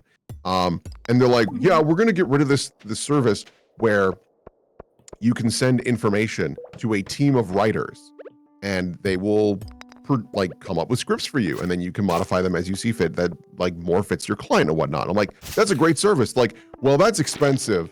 So, or quotation marks, we don't want to spend the money anymore. So we're going to start using ChatGPT. And I'm like, do you understand what this program does? Like, yeah, it generates things. I'm like, it steals things to create new things. It's not anything original. It's, oh my God, it's such a slippery slope. It's such a bad idea. I just, and like trying to explain that to them, but like, I don't understand. Like other businesses are using it. I'm like, yes, they are, but it's a bad idea. And it's gonna, people are gonna get sued. Oh my God, the lawsuits are gonna be crazy in the next couple of years as like, even like lawmakers are sitting down going, what the fuck do we do with this? What the hell do we do with this? Yep. No, it's just. It's not a. Oh, go ahead. No.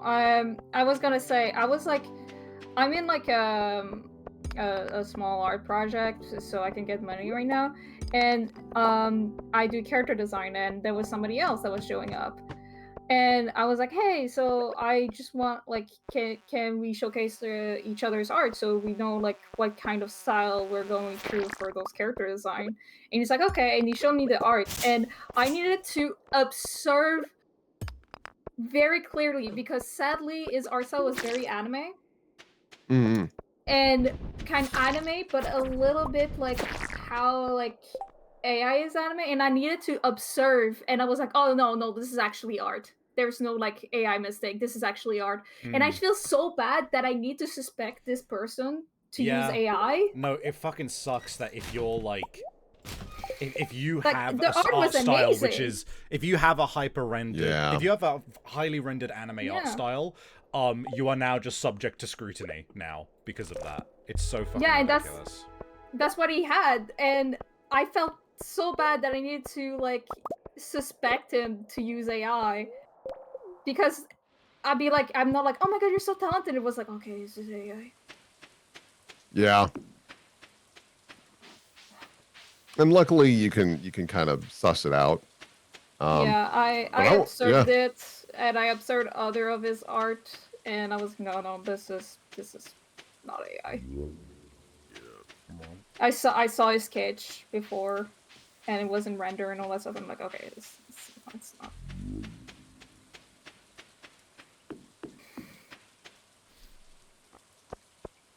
Yeah,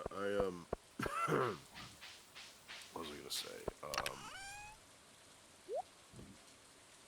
Shit, I've forgotten.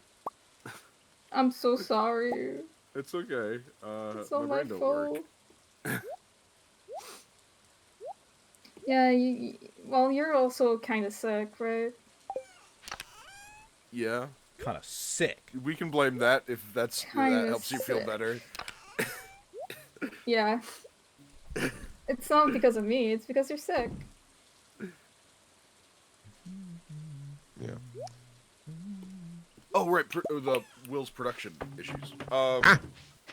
It's not quite on the same scale, but like, I work at a Starbucks, and recently we had a switch of our regional manager was, and the regional manager is the person who like makes the big like corporate decision for all of the stores in like a zip code, basically. Yeah. And our old regional manager was one of the so in California it's like a you get like a store pays a small fine for there's a law where basically you can't hand out or you can't have like utensils or single-use items just like be accessible to customers. They have to like the customer has to request it specifically only.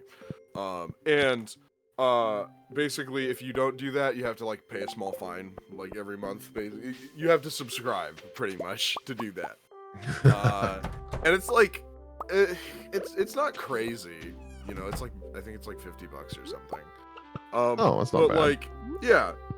So like our old regional manager, her decision on that was it's like, well, like it's fucking stupid. I'll just pay the fine, whatever. And we just like had all of our utensils and stuff and like sugars and all that stuff out. And then recently with our new regional manager, they came in and they were like, why are we paying this fine? Let's just like stop, like it's unnecessary. Let's just do everything the way that the state wants us to do it. So we pulled everything in. And it was like, well, everybody hates us now. All the customers literally hate us now. They are so upset because they can't get their own stuff. And it's like, it's like really disruptive to the workflow because every time somebody wants like a straw or a fork or a spoon. Oh, it's even straws? Yeah, and we cannot give them. We Ooh. can't give it to them.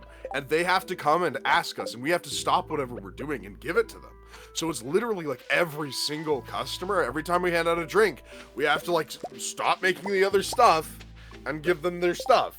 And everybody hates it. And now we're getting review bombed. And then our regional manager is like, what? Like, what the heck happened to your customer like score? You used to be like one of the best stores in the region.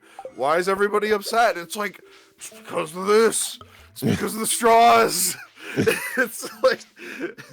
Yeah, okay, so the way that started, I was like, okay, that makes sense for like forks and things like that. Yeah. You know what I mean? But straws and napkins, no, that shit should just be out. Deranged. Like, that's psychotic.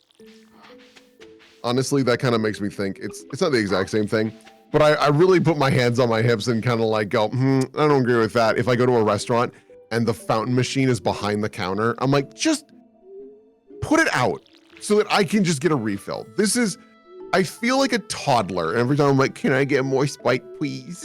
Like, and also it's like, it's interrupting the workflow. And also, I don't want to get back in line just so I can be like, can you put more juice in this? Like, that's stupid. That doesn't benefit anyone. Yeah. Wow, that's deranged. Scarecrow, fuck. Batman be like,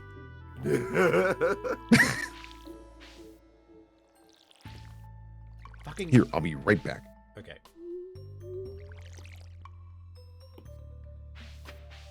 Did I fuck up the watering?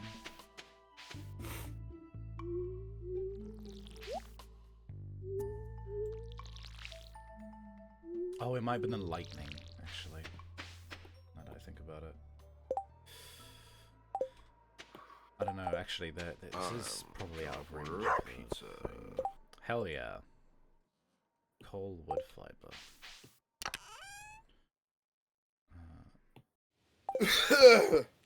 Let's finish watering first.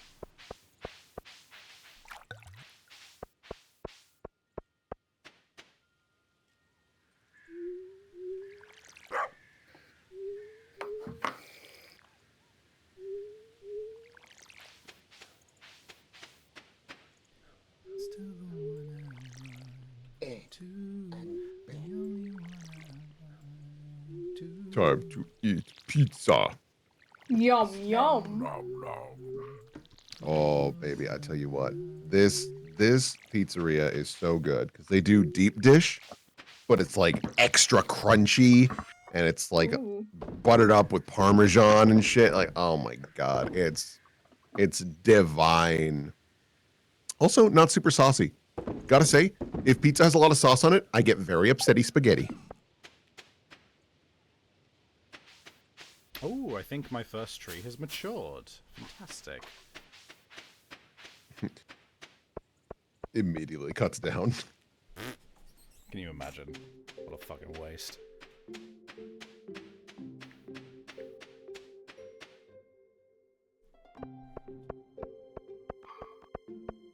Alright.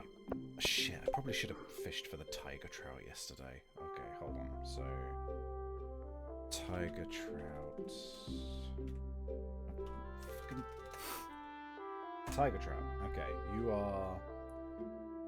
Caught in the river...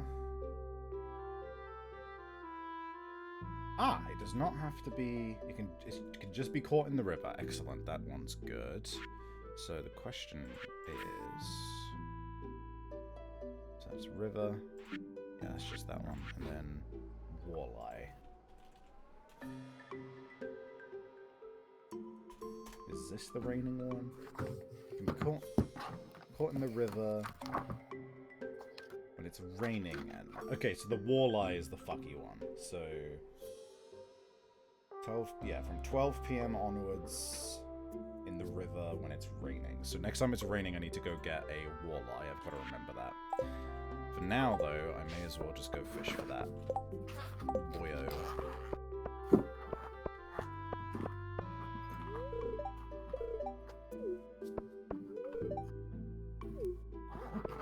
See people talking in chat about like managers and whatnot who are new, popping in and just fucking everything up and then being like, oh, Just okay, changing sorry. everything. It's like, And so the reason they do that, right, is because they feel like they're not doing their job if they don't. It's the same thing with like little committees and what. Fucking shoot me. I hate committees so much anytime they get involved with advertising. They're like, well, I'm like in charge of all this. If I don't change anything, like I'm not doing my job. No, brother, it's okay. Unless something needs to be changed, don't. Or better yet, like for example, in this scenario where it's like, why are we taking this fee for like handing out things?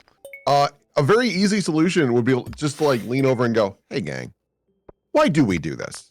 Just so I know, because catch me up to speed. And you can go, well, it breaks up workflow. It'll piss people off and that and the other thing. And then go, cool, good to know. We're not gonna do that. It's like literally they just need to ask the people on the ground what's going on so that they understand why it's that way. A surprising amount of shit can be solved by just fucking listening to the people who are actually doing the work. I feel Mhm. like so many managers need a refresher on the age-old rule of law. If it ain't broke, Don't fix it. don't fix it. Mm-hmm. Mm-hmm. Actually making me think. So,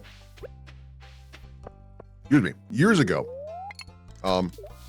we have this thing called Wide Orbit, and basically, Wide Orbit's entire job is, hey, we help you organize the commercials and like give them cart numbers so it's easy to throw into a different system. So essentially, it just makes it easier to put things on the air. Love it. We've been using it for, Christ, literal decades, right? And then out of the blue, our CEO and some like other managers get involved and go, hey, we want to change this. And literally everyone looks and goes, why? What? And he's like, listen, Wide Orbit's so expensive. We got this other thing. And I'm not going to say what their name is because like things shook out badly. And they're like, we're going to get this other thing. And we're going to do this because it's going to save us money. And we were like, okay, but is it better than what we're using? They're like, oh yeah, it's going to be totally fine. Have you talked to traffic, engineering, sales, production about this at all? No, but we're going to be implementing it in 2 weeks. So like, it'll be fine. So we're going to do like some really fast training on it and we're going to go. Problems that arise immediately that anyone who worked with these programs would have fucking asked about. First and foremost, this program cannot separate the markets. What does that mean? So with Wide Orbit's a great system where it goes, hey man, what market are you in? We're in this market. Cool. These are your numbers. Great. What market are you in? Well, we're in market B. That's great. You will have the B numbers. Perfect. This other program doesn't do this. It makes one big thing for all of them. Meaning if anyone puts in the wrong number, you might fuck up a commercial in a completely different state and not realize it until it's too late, nor will the other market realize it. So that's an immediate bad. Other thing, as we're going through this, we were like, so what is this thing like designed for? They're like, oh, well, it's actually designed for television, but we're kind of like jerry-rigging it to become functional for radio. We're like, well, that's bad. Why would you do that? They're like, well, this is how it do. Like, great, cool. Can you convert our commercial archive and all of our promos and things to this new system? Oh no, that won't work at all. You'll need to manually redub everything. That's thousands of pieces of audio. Yes, we know. And we also know that all the other markets are doing it. So you'll need to quickly generate thousands of new numbers and then organize them for each of these things so that you don't step on each other's toes. That's psychotic. Okay. What else is this thing doing? Well, at the end of the month in radio, you need to do what's called an affidavit. An affidavit basically just means, hey, here are the commercials that you paid for us to air, and here's when they ran, to confirm that we did say what we were going to do. So we hit the end of the month, the first month with this thing, and it is revealed this program cannot do affidavits. It straight up doesn't know how to do it, meaning you would have to manually go in and track down every single piece of audio to like confirm it aired. And I remember it very distinctly. It was a Friday, it was about noon, and our boss comes walking into my office and he goes, hey, Will, how long are you gonna be here today? And I turned around in my chair and said, if it's to kill the program and get Wide Orbit back, I will stay as long as it takes. I was like, okay, yeah, that's what we're doing. I'm like, cool. And so he's like, can you reach out to all of the other markets and guide them through this process? I'm like, this process that I just learned 2 minutes ago, I'm gonna be heading. He's like, yeah, okay, but I want you to be there. He's like, you got it. So I start up this call with all the other markets, and I shit you not, I open my meeting with, hey guys, so we're killing this program and going back to Weedle. I'm not surprised at all. The only thing that's shocking is how quickly we're doing that. So we're just gonna jump right in, and I can see my boss like shrink in his chair. I'm like, yeah, dude, you just gave us a lot of extra work for no fucking reason. And now we're spending like thousands more dollars for no reason. This was entirely avoidable. You had to talk to one of 4 people, and they would have told you don't do this. And that's what I mean when I throw my hands up at like upper management, where I'm like, just fucking talk to your people who actually do the job. I don't think there's anything wrong with an upper management person popping in and going, hey man, this is kind of expensive. Like, do we have options? And I'm like, hey man, if you got them, I'd love to hear them, and I'll tell you why it's good or bad.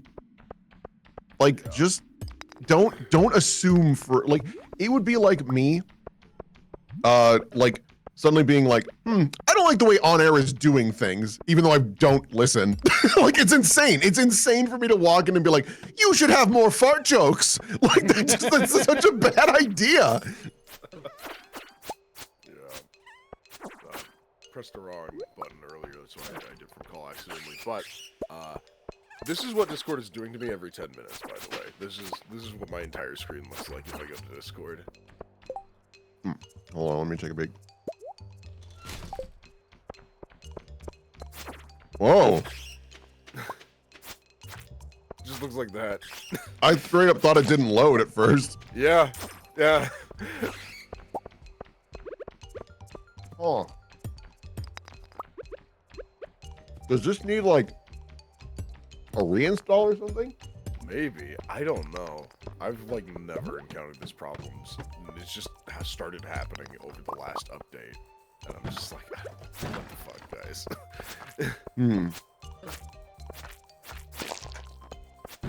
Very strange.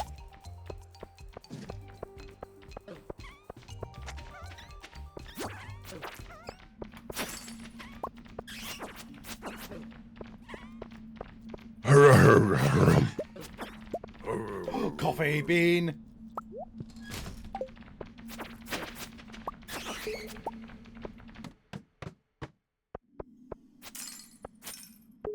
Coffee. Let's fucking go.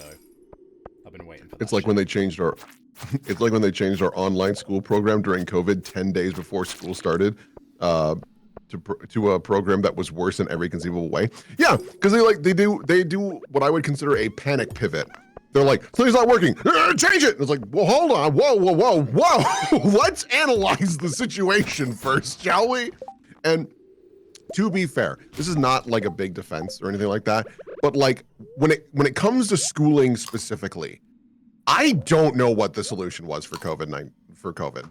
Genuinely, I don't know what was going to be the best option because like they all had big problems. It was rough. Yeah. I don't envy anyone who had to do university or high school or any kind of school education during COVID. It was I felt really sorry for all of them. It was just rough, dude. It was rough for everyone, but you know. Yeah. Parents and kids, I was like, ooh, I don't know what you do.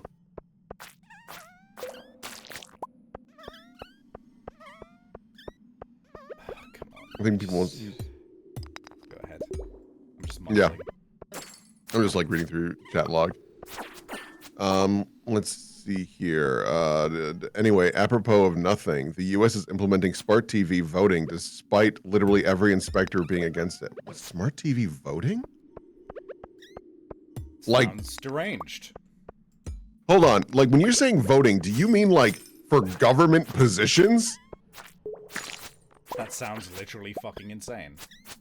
I haven't heard anything about this, but this might be like very new information. And if it is true, That Jesus sounds Christ. incredibly difficult to fake and track. Huh. Or, I mean, sorry, sounds easy to fake, difficult to track. Right, yeah. That's what it means. Also, I'm not gonna vote through my fucking smart TV. I can barely get it to do YouTube correctly. What the hell do you mean no, that, The world is on fire. Where's the meteor? On a more positive note, Yeah. I'm pretty happy lately because because I actually recently went out and got some makeup with a friend of mine. Oh, Hey! nice. I now have foundation and blush and some other stuff, and I'm going to be trying that soon. Yo ho ho! Nice. I hope the foundation is a good shade. Yeah, no, but that's the point. We That's yeah. that's we- the only we- thing I know about makeup. That's why we went out together to do it. I didn't just. You can't just buy that shit online if you don't know what your foundation is. That sounds like getting clothing online. I've never really understood getting clothing online, unless you're like really confident in a business or something. Because like, there's so many times you'll go to a store and you're like, yeah, I'm usually like an extra large, and then I get the extra large. I'm like, I'm drowning in this. Why is your extra large so fucking big? And they're like, I don't know, Kicks Rock. Have you tried our small? It's actually a large. And I'm like, you piece of shit. What are you doing? Dude, What's your Pants. medium? Small. pants drive me insane for like Yup. how much they differ in size according to cut. Yup. Like, Jesus Christ. That was for be nothing. be me, have sensory issues with like clothes. Me as a kid, mom tries to be like, okay, you need clothes because you grew out of yours, and I'm like, nah. And they're like, what do you mean, nah? I was like, I don't want to. I'm gonna have a meltdown right now because those jeans just doesn't feel right. Yeah. Oh, what the hell is that? Ew. Oh, Jesus Christ. There's a buzz in the back of this audio. What the fuck? No, I'll fix it. I'll fix it. Jesus. Okay. Oh, How do you wait. fix Is that something it? like that? Do you just like normalize the track itself and then like bring everything down a little bit lower until the buzz is no longer audible, or and then like Sometimes. Nope, that didn't work at all. Okay. Let's try. Sometimes I'm also able to track down the frequency and just delete it. That's like a little more involved, but you know, sometimes it do. 15.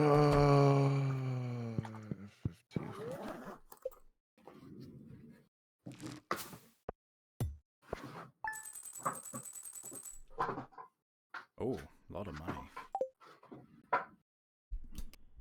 oh my.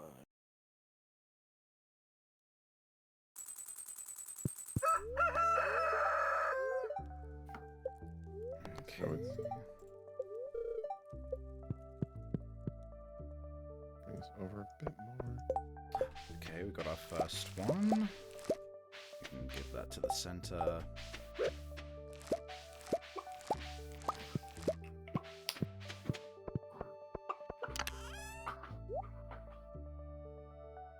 And I fixed the audio. I am a wizard. Great job. Congratulations. That's why we love you. I love them for other reasons, but okay. Oh my gosh, thanks guys.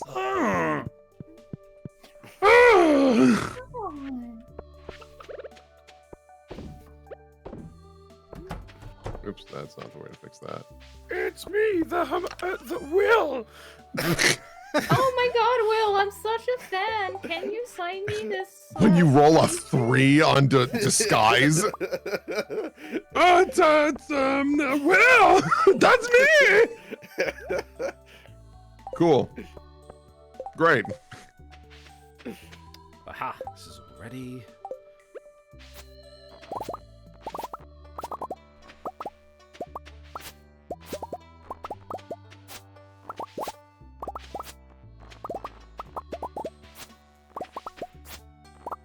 Harum, harum. Alright, time for our next batch. What the hell? Where did I put it?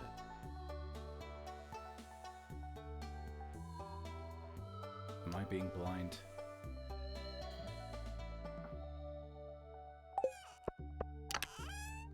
Here we go. Here we go. Here we go.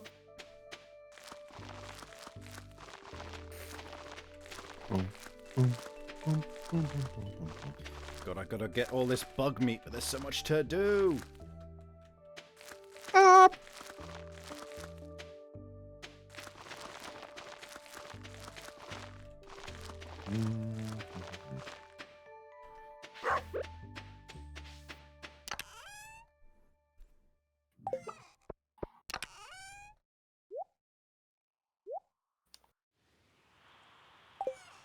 Still waiting on audio for that. And she voiced that. Oh, bless you. Every once in a while, people do their job, and it's so nice. It's so nice. They look at me and they go, "Hey, Will, I did what I'm paid to do." And I go, "That's fucking incredible." Oh, that's fucking incredible. Oh my God. You should be paid the same wage you've always been paid. But, like, now you've earned it. Thanks, Strawberries. Absolutely.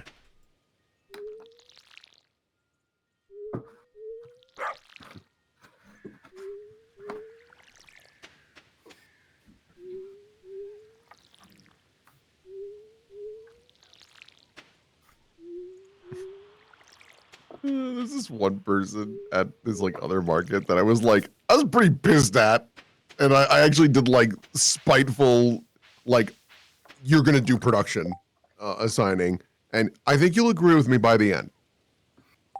So there's this project where it's like, hey, we need to add tags of like various clients to the end of this already produced commercial.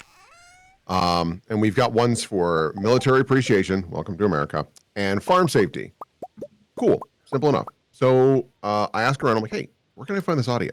And they say, oh, well, so-and-so has it. I'm like, all right, I'll message them. I go, hey, so-and-so, it's been brought to my attention that you have the audio for these. I was originally just going to assign you the voice work for the farm safety ones because I just don't want you to be overloaded with work. So if you wouldn't mind just voicing those tags and then emailing me the produced audio intro, I'll piece them all together. I'll voice the military appreciation month, and boom, bada bing, we're good to go.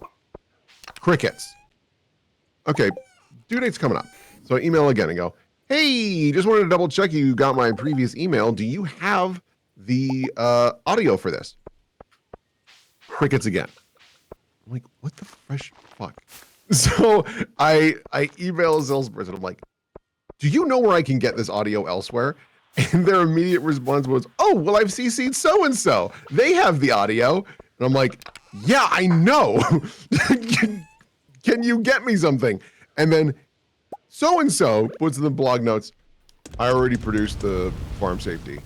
I go and listen to the audio. Yeah, he did produce it. And I'm like, that's cool, dude. Not the orders that were given at all. Also, why did you not respond earlier and just say, I'll handle the production on these?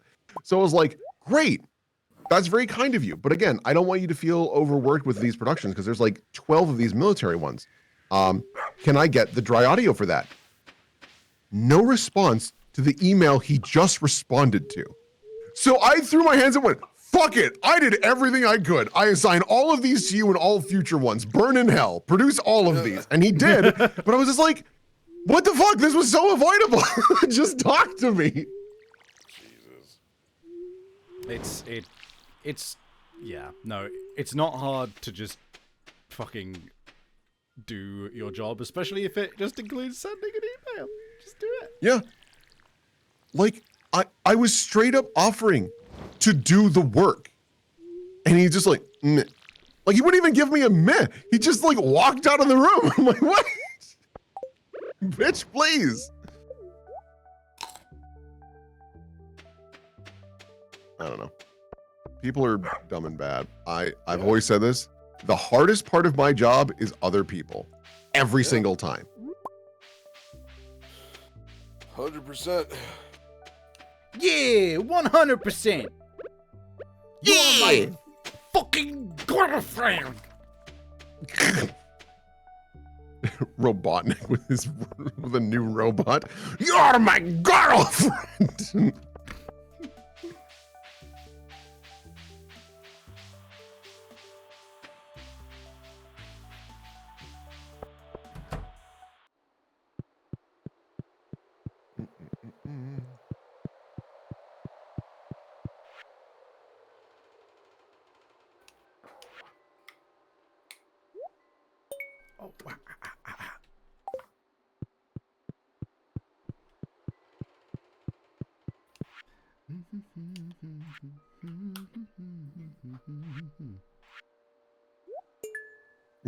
Will, you've gone on record so many times going, it's so complicated. You know what? That's fair. But So complicated. that's a bit that should be made, based on that voice, it should be made abundantly clear that that's a bit. Also, I doubt they watch this content. And if they do, you know who you are. Shape up. Shape up, motherfucker. I'll kill you. Or donate. Here's a secret. Will's got immunity. They need him. Yeah. No, it's very funny. Like, you know, in the last few years, I've just been like, man, I'm kind of burnt out. You know, I'm doing this gig, and now I gotta watch over these other markets that I just straight up don't like. I use them for mortar shell testing. I fucking hate them. They're idiots. But like, I talked to our new operations manager. Awesome dude, just a stellar dude. And for my employee review, he's like, yeah, so I gave you a 2.97 out of 3. I don't know why our review scale is out of 3, but it is. And the reason you have that high of a score and not a perfect one is because I was like, well, if I give the higher ups than me a perfect score, they're not going to believe me. So we're just going to roll with this. And the rest of my employer review was just us shooting this shit and being like, this part of the company doesn't make sense. It's like, I'm working on it. Trust me. It's just like really, really good stuff. But yeah, no, he made it clear. He's like, I don't think you hear it enough. This place would be on fire if you weren't here. That should be made abundantly clear. And he's like, and it's very frustrating how many people we do have like that in this company who don't get the appreciation they deserve. And I was like, that's exactly it. I'm like, I don't need to make $1 billion. I like literally, if you want to like buy me to be like content and happy, literally every once in a while walk in and go, hey, bitch, here's $10 to your favorite cafe. I'm like, that's amazing. I'll be content. I know how to bribe you now. Thank you. It won't work because I've had the taste of real money too. Damn it.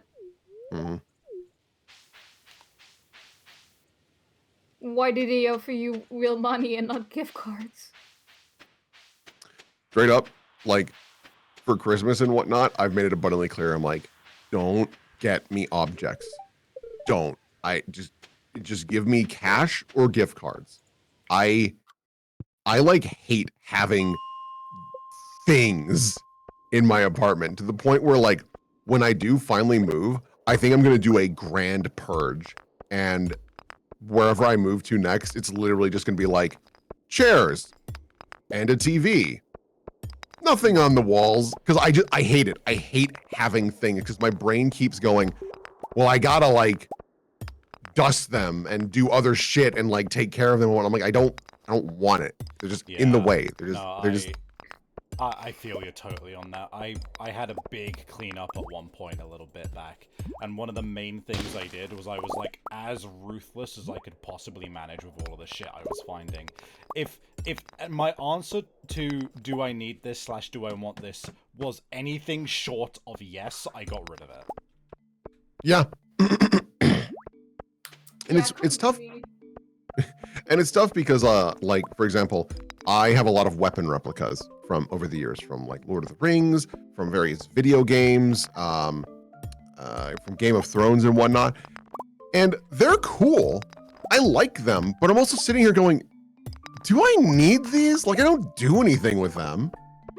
And I don't even like Lord of the Rings that much. I don't think it's bad. Let me be abundantly clear on that. But like I haven't engaged with the property in 2 decades. So okay.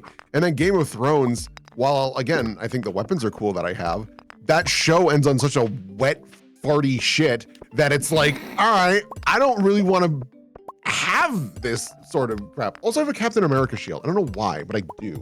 But it's all just Marvel was big at one point. I get it. Yeah, I mean, it sucks because I love superheroes. I still love superheroes, but I'm so tired of Marvel superheroes because, like, Nubby showed us the second Wolverine Origins movie where he goes to Japan and fights the Silver Samurai. Hey, I'm gonna be real. Pretty good movie. good time. We had a great time with that movie. And I think it's because it doesn't follow the normal like Marvel bullshit. Also, it helps that Hugh Jackman is like perfect for Wolverine, but like that's besides the point. Holy shit! Just let me go down. Yeah, no, recently my love of superhero resurfaced, and it's weird because like it's not because of anything they've done. It's because of what I've done. I'm actually making a lot of like X-Men OC recently, and they Yeah. made me so happy because I'm like I'm never gonna have the like disabled representation in X-Men, even though like it is, but I'm not the one I want. So I wanna just make it. Damn it. Yeah. No. Like if I had more time and gumption, and if I felt confident in the system, I would love to do a superheroes game. Are you kidding me? Oh my god, it's like amazing, easy setup. It's like everyone make a superhero. Let me know if it's a secret identity or not. There are pros and cons to either one you choose. I get to make yeah. super villains, and we just fucking go. Like that's cool. It would have to not be masks. I like. Yeah. Yeah. I don't like masks. I don't like masks I- either.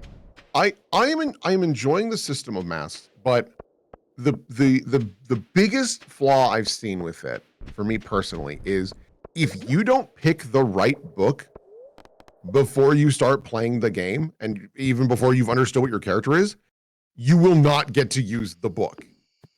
Because like I chose the brain because I was like, I want to be the smarty pants in the group. I want to do robot shit, and I also want to have a little bit of power bullshit going on. So that all fits the brain.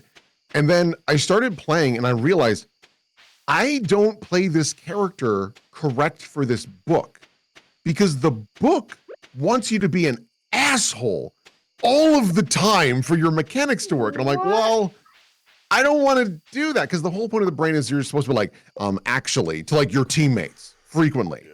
And I'm like, Why? oh, I understand that occasionally because, that's the gimmick. But there is also a point where it's like that's not fun to work with, and so it Yeah. gets a little tough. My favorite kind of character to play is the character that like cannot fight, but has abilities that are like so necessary that like everybody is like, okay, you cannot fight, but goddamn, can you see into the future or something like that? Mm-hmm. And that's what I like to that's just like what I like to play. But like at the same time, I don't know how I can make it work in like a TTRPG setting because like it's like yeah, my character, yeah, he can't fucking fight, okay, but we're in the middle of a fight. Yeah, I guess I just Yeah. stay there. Yeah, I was just say I don't like masks as a system. I've played masks and had fun playing masks. That is not to the benefit of that's not to the credit of masks. That's to the credit of my fellow players and my GM. Right. My biggest issue with masks by far and away is that it is, to me, fundamentally flawed in that it puts rules on RP. A lot of Apocalypse Engines does this, where it's like, hey, and like, if you don't know what the fuck you're doing, RP wise with your friends, like, okay, that can be helpful, I guess. But like, to someone like me, where it's like, I go to a tabletop RPG to like simulate the rules of a world and then play a character in that world according to my own whims and desires, it just is incredibly intrusive and completely like just like it just puts obstacles in your path and like forces you into these pinholes where it's like I don't need that. I don't need to do that. And it's like, for example, on some playbooks your character has like a progression score according to like emotional story beats or whatever. Yes. Let's go. So like in masks, basically you have like I forget what they're called exactly, but like you have like core character moments, and then that unlocks like a thing on your sheet and allows you to do like a crazy big thing. And it's like important for your growth as a character. You can RP with your friends and to like basically just get through your character arc on your own. Yeah. Just by virtue of talking to people and like having a dynamic. But if your sheet isn't done, then the GM has to go, okay, we need to have these important scenes. And it's like, we did it already. Like, that happened. It happened. You were there.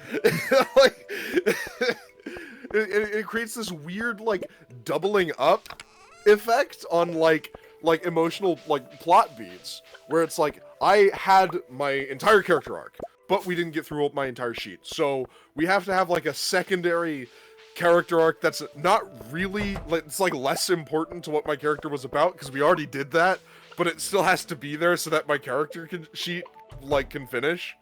And because we're doing that, it feels like we're giving more service to this other thing than the thing that was actually important to me. Yeah, no, gamifying roleplay.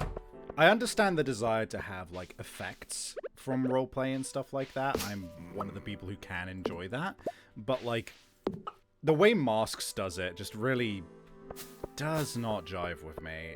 It's so like it's just weird to like have a scene and then to just be like, okay, you just had this scene and like you've clearly like gotten your own image of how this has affected you and everything, right? And maybe you're even like kind of starting to figure things out, and then the book is just like, oh, you just had a roleplay scene, pick a stat to put up by 1 and a stat to put down by 1 or whatever, and it's just like, I guess I feel less bold, and it's just like so weird to pigeon, like you said, it's pinholing it, right? It's pigeonholing your character development in a really weird way. Yeah. Well, and sometimes you can't have an answer where it's like, how do I feel? It's like, I don't know yet. I have to sit on this, you know? Or like, you know, always having to put something down doesn't always make sense. You could have like a really supportive conversation with like another character where they just like really affirm you and you know, get you out of the dumps and stuff. It's like, well, I feel a lot more confident about myself. I guess I'm afraid. Right.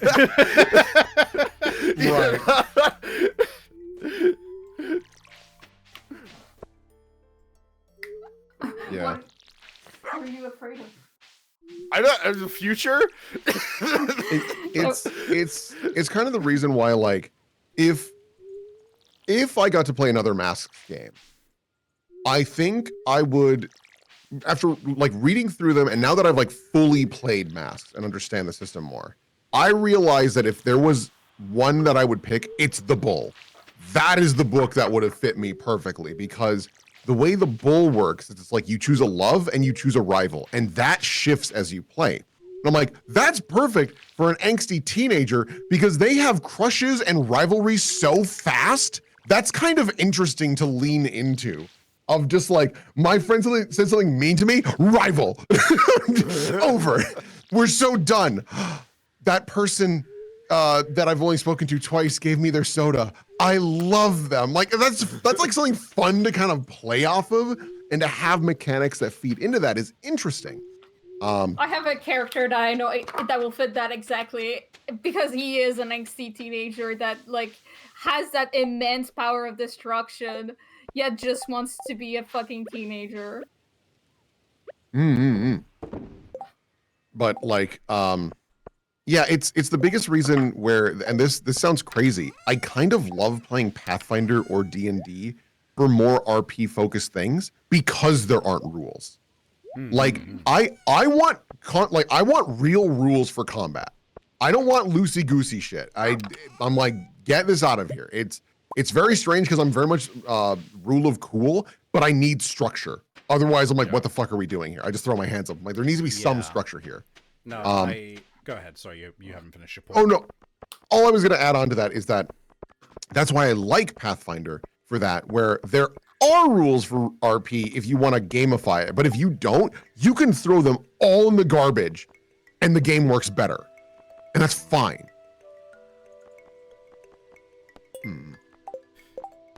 Yeah, it's what like was oh, go ahead. I was gonna say, well, I was gonna pivot into a conversation about a different system, but you go ahead if you still have a point about I was just gonna cap this with you know, that quote from Brendan Lee Mulligan where it's like, I want to.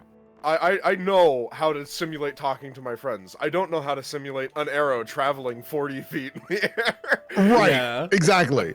Yeah.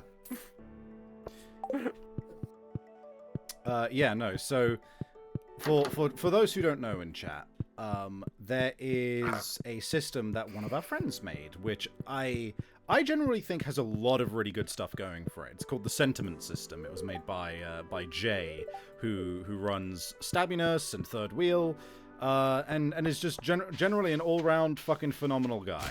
But the thing is, right, like, liking something and seeing the good in something, I feel it's always more honest if you can actually critique it properly, right? And one thing that a lot of stuff that I really like about that system also are some of the things I dislike about the system, which is that it's really open to kind of have whatever happen in it, right? Like, Right. The way that it functions is that you have 3 attributes and you have gift slots, right? And the attributes are used in an interesting way where, like, they are each colored, right? You have 3 different colors of attribute, and you roll them alongside of a d20, and you can, like, lock them in to give, like, a bonus for the rest of the scene and stuff like that. And there's an interesting clash system as well, where if you are locked into a color and you roll against somebody locked into the same color, then it, like, elevates the effects and stuff like that. And there's a lot of interesting stuff with that. Primarily, I think one of the cooler things is that rather than it being like everyone has strength, dex, and constitution or something, right? You have a red stat, a blue stat, and a yellow stat, and what they actually represent is up to you as a character. Like, Yeah. you can choose what you feel is, like, the 3 core representational, like, attributes of your character. So, like, if you think that your character is very good at talking, you can have, like, your yellow stat or your blue stat, like Silver Tongue.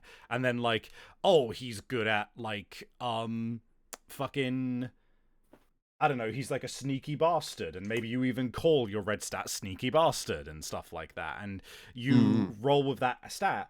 And it's very cool. And it causes some cool situations as well, right? Where, like, you cause clashes with stats which are wildly different, and it's intriguing to see what that means for the characters. Like, so let's say that your red stat is Sneaky Bastard, but somebody else is like a fighter, and their red stat is, like, fucking, like, I don't know, charging right in or something like that. Just, like, charge in.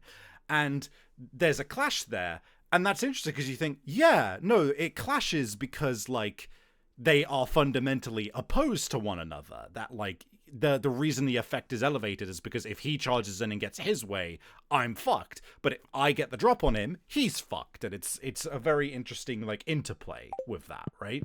Mm-hmm. The point where I think the system falls down is that, don't get me wrong, Jay's done a lot of work to have, like, pre-standing templates, and there's a great community around it. Everyone was very enthusiastic about it. So there's a lot of fan-made, like, pre-made classes and gifts and that kind of thing. But it does the system predicates itself off of essentially making a completely unique kit for every single character and making unique gifts just all the time, and it's incredibly GM heavy. And the fact that there is, like, mechanics to interact with that are have more of a spine to them than something like anime campaign, where it's extremely basic, almost makes it harder and more work to figure out that shit on a, you know, on a constant basis. And I love the system to pieces when you've got everything in place and when it's working. My god, it is so much work if you don't have like some pre-made shit for you. And it's like the main thing which I think Jay needs to like. I think that's going to be the majority of Jay's work when... I don't know if he's actually finished the system or not, but if he ever puts together a rulebook for it, I think he just genuinely needs to have, like, the latter half of the book just being pre-made shit. Yeah. I've dabbled in Sentiment a few times, and it does allow for a lot of loosey-goosiness, and I will give it the credit where, like, if whatever you want to play, it can happen. But it is, again, so GM reliant. And I think another thing that people don't consider is that, like, you have to have a good GM for that system. Yeah. You cannot have a lackadaisical or kind of I don't even know, like, I guess lazy. You can't have a lazy GM because it is so high maintenance. The other thing that I don't think people consider is Sentiment has an inherent, like, favoritism problem that I don't think people realize immediately. So, like, Yeah. if a character does something really exciting in the game, everyone goes, oh, well, they should get a new thing to, like, memorize this moment. Okay, so the character gets a new toy. But because that character has a new toy, they objectively have more tools than other players, which means they can do another cool thing that really wows everyone at the table. So they get more memories. And so this character keeps on being fed more and more scenes and more abilities.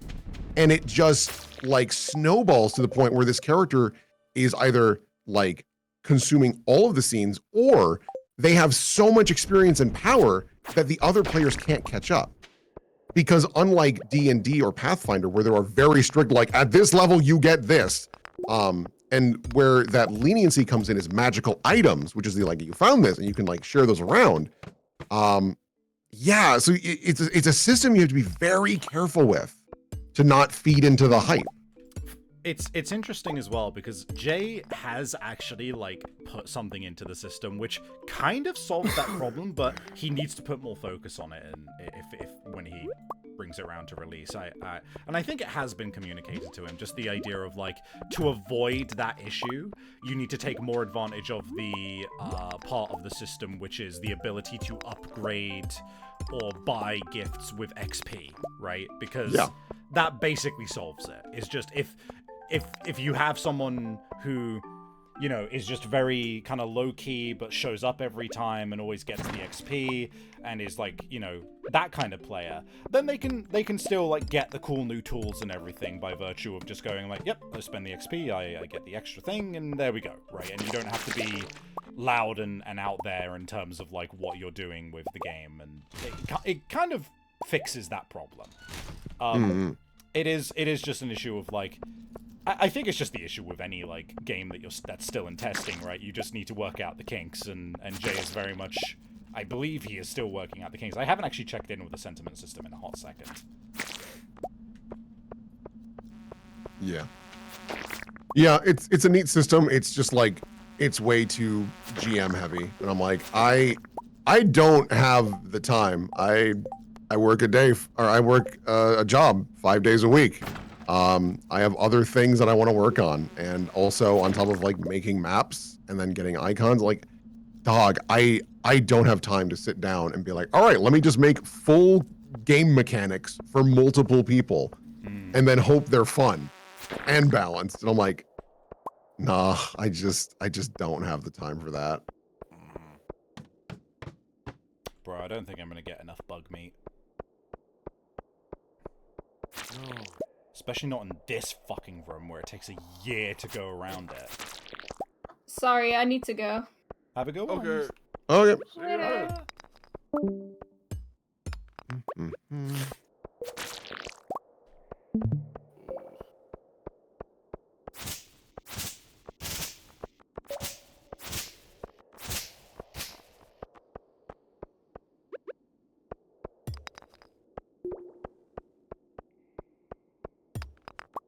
I were to develop a system myself, and I've thought about it a few times, I think something that I don't see often that I think could be really fun is a system built around the concept that every player is an exceedingly normal person. like no one is special in any way. You get a very limited like kit and like set of things that you can play with, and you have to like make it work in really rough situations. Just the concept would be like essentially a true survival styled like TTRPG. I've had the idea for like a horror survival setting for a while that I think could translate really well to a TTRPG. But like something where in like Kingdom Death Monster, but it doesn't scale as hard, and it has a little bit more longevity to the characters, if that makes sense. Yeah. So there's like mechanics for like surviving like brutal attacks and like having and like getting into combats where like you might take like, you know, a lot of damage, but you don't like recover like immediately, and there's like effort that you and your team have to put into like getting back to a baseline after something like that, so that like having like true consequences to combat, and then making your options for like getting out of a tight situation more limited so that you have to be more creative about what you do. Because like the things that I enjoy the most in a game are having to kind of like scrounge resources to come up with like, you know, last minute solutions to really complicated problems, you know? Yeah. Like when Hello. like hello. If like there's like a problem that like your team just can't get around, and you figure out like some crazy bunk ass plan and it works, it's the greatest feeling in the world. Hey, There's nothing better. Hey, chat. Sorry to interrupt this because I want to chip into this as well. Real quick, chat. Can I put bug meat I've already gathered on prior to the quest into there? I might be able to answer that. Can you check the quest again? Scroll down. So you can... So you need to collect the bug meat in order for it to be accomplished, the quest. Right. But you can also, you can, if you want, like, just finish off the delivery, and then just collect it on your own time. That's what you need to do. And so, I guess, in theory, if you wanted to not have the stresses of, like, walking over there to deliver it, but it's kind of superfluous. Well, the issue is that I've got 38 in my box, which I haven't collected since I started the quest. It's just from prior, right? So, like, do I get any bonus for delivering the full amount but not collecting the full amount? No, you need to do both in order for the quest to be, like, achieved, but it does send you the difference in case you don't do it. So. Right. So I'm going to get the bug meat back, is that right? Yes. Right. Still gotta collect it for the quest to be done. But... Fuck it, I'm just going to put it in the box and see what happens. It's bug meat, who fucking cares, right? I do Willie, apparently. I was proud of that one. Thank you for subscribing! Pretty Spirited Lady at tier 1 for 4 months. Much appreciated.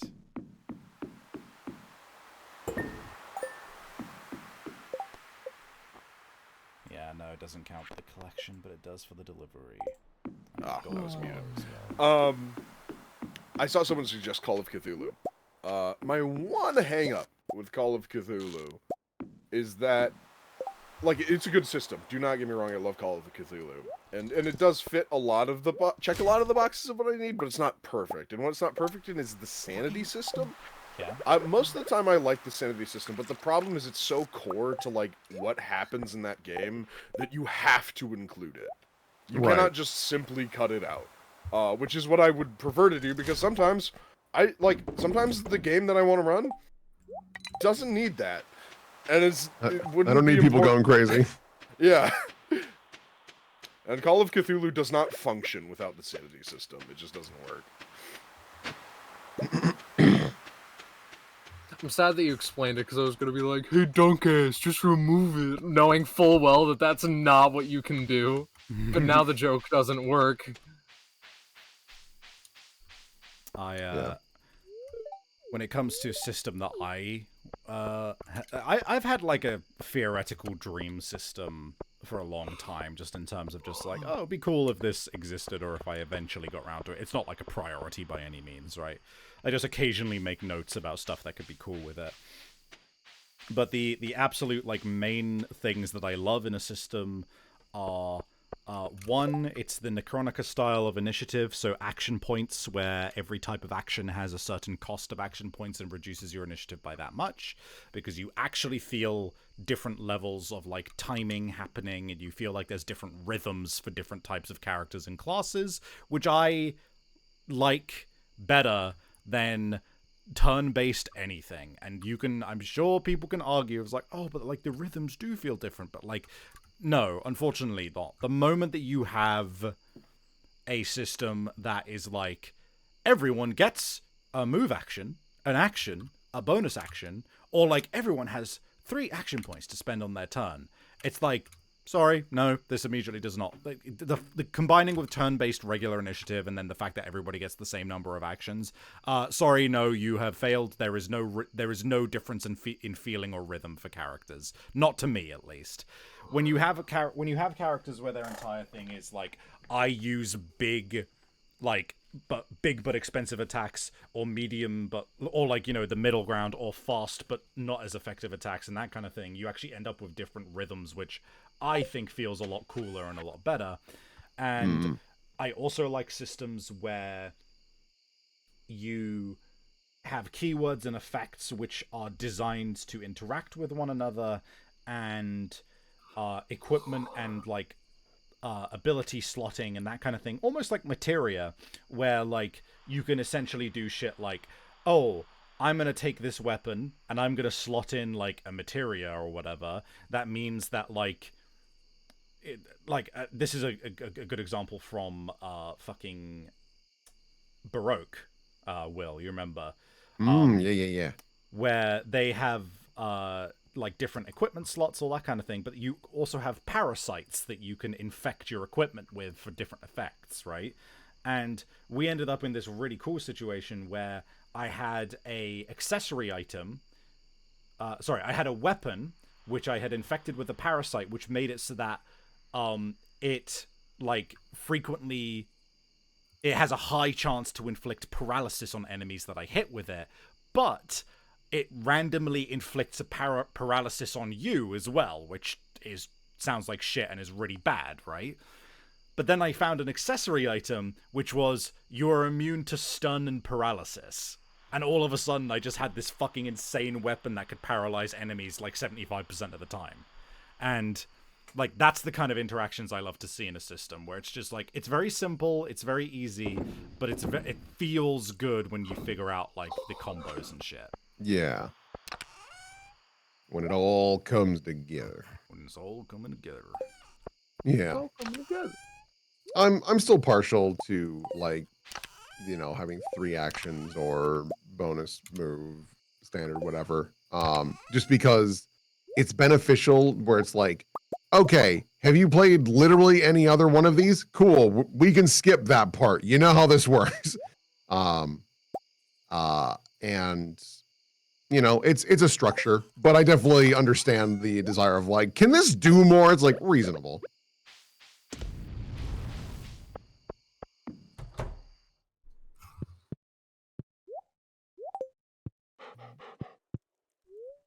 And then I'm in the corner like, can I do less? Can my only 2 options be run away or kill myself? Everything okay? What system were you quoting for that action system again? So big disclaimer before I talk about it again. I hate that I always have to fucking say this with this system. The system is called Necronica. However, don't just go look it up straight away.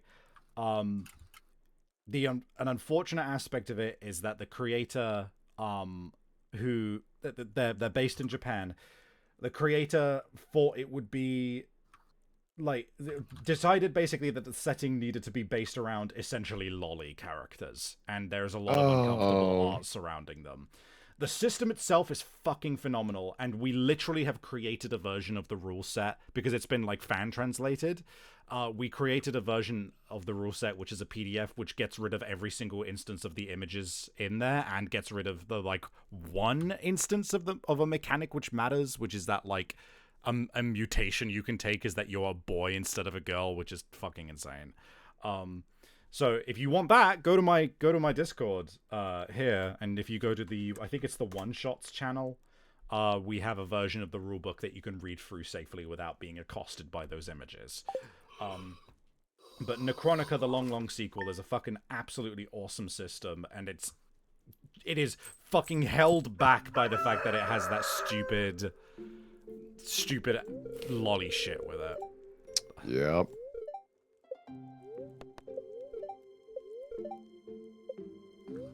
Nothing worse than finding a piece of content like, ooh, this is cool, and then it's like Crop's like, no, you were so close. Yeah. No, you have this one very crucial detail that fucking sucks.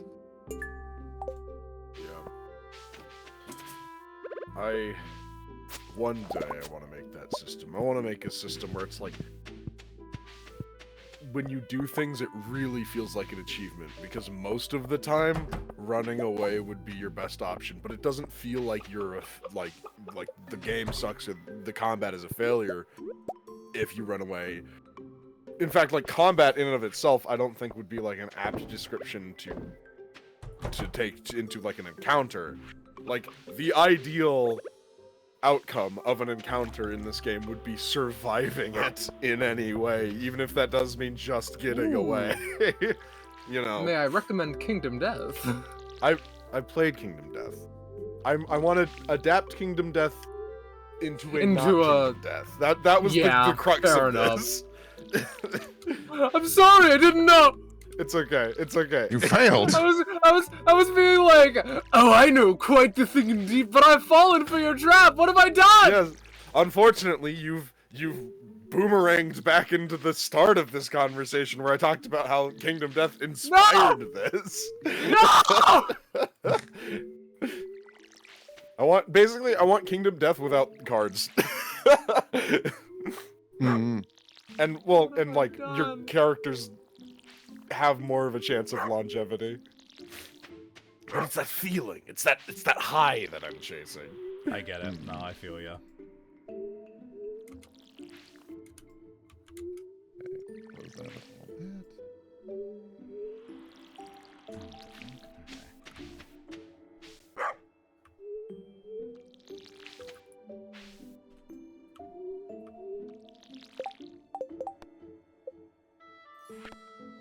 What is this you've assigned to me?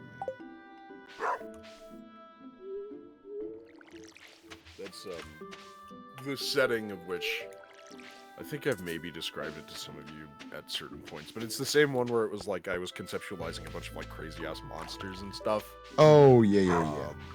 Where like there's like a flesh blimp or like a giant like cloud striding like walker thing, or the centipede zombies was another one. That was still my favorite one you pitched. Yeah.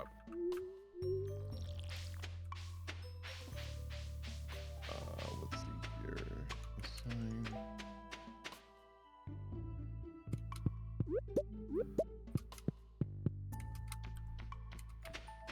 Big strong brain go. Assign. Just try audio is great.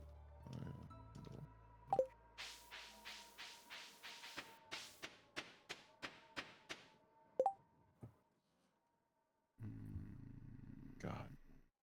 I'm still mad Starfinder sucks. Yeah. I wanted a sci-fi game so goddamn bad. But they just had a Pathfinder all over it. And I play Pathfinder, I love Pathfinder, but god damn it. They gotta make things so convoluted for no reason. There are 80 pages on how to drive a car. Fucking infuriating. Oh, I thought the basket was down here. Is this not where the basket is?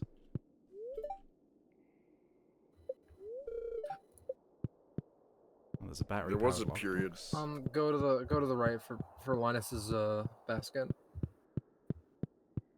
There was a period where I was drafting a custom rule set for this like idea of a game I had, and I think one of the best ideas I had was the concept of character tags for like interactions in the world, where if you wanted to do something like operate like a plane or like a helicopter or drive a car or like perform like a certain medical expertise,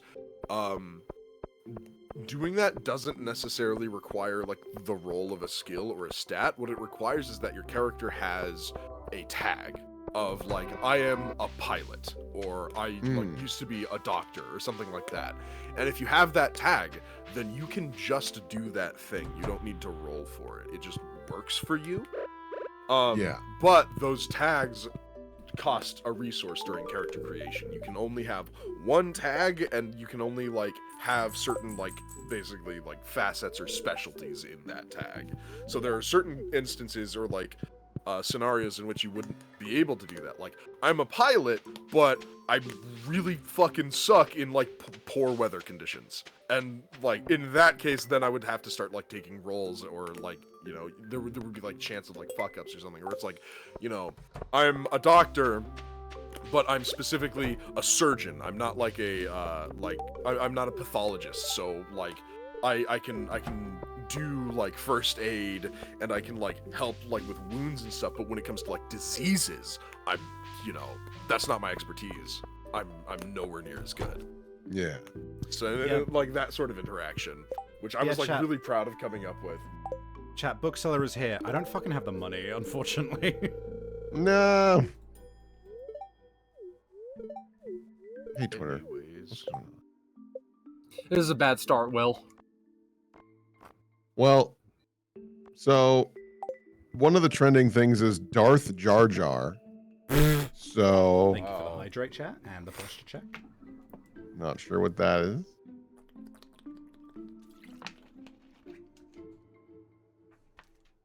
You can sell books you find. I don't have any books that I have found that I haven't read.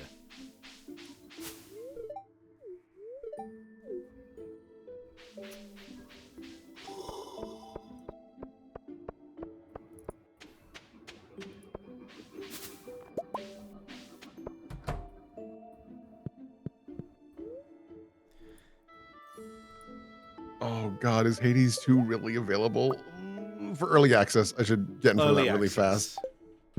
Oh, I'm waiting until it's done. I'm not. Yeah. Access.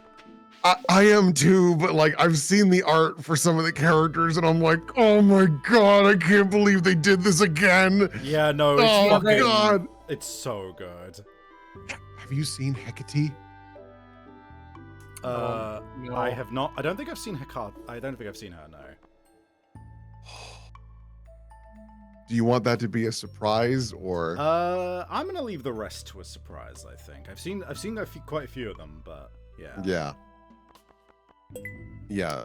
She's the like your mission giver, the wizard that's like teaching you or whatever in the cutscene. Ah, right. Her design is just oh fucking hell! Albacores only show up after 6 p.m. or from 6 a.m. to 11 a.m. in the ocean. Ugh. I guess I can do that tonight. 10 albacore. Red snappers. Where do I get red snappers?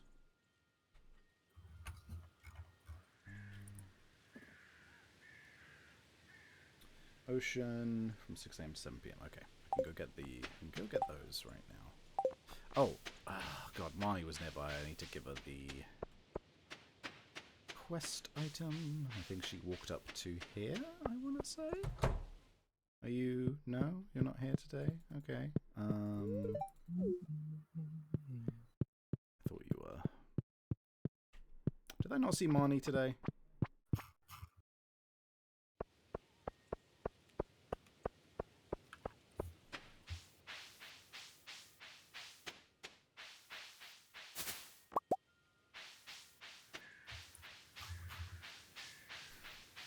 God, I want to I want to rewatch Repo the Genetic Opera again soon.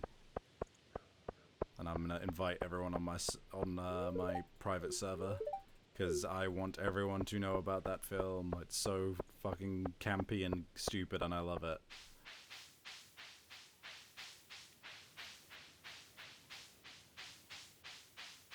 Shoutouts to anyone in chat who knows and likes Repo the Genetic Opera as well.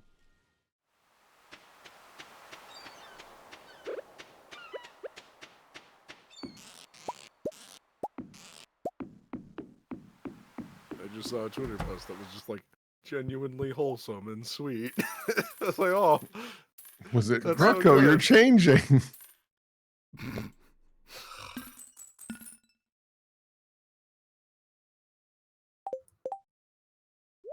Oh, that's right. There's a new game changer tonight. Yeah, I've also been meaning to watch their new thing. What was it called? Smarty it's like Pants? Yeah, Smarty Pants. I haven't seen an Yeah. episode of that yet, and I want to watch one. Yeah, chat's got me.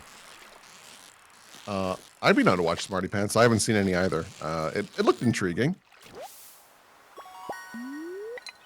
They also have another show coming out at the end of the month that looks like more cute than what I like. I don't think I'm gonna watch it, but it's a cute idea. It's called Thousandaires, where it's like you've got $1,000 to have fun with your friends. I'm like, that's so cute. Just like, ooh.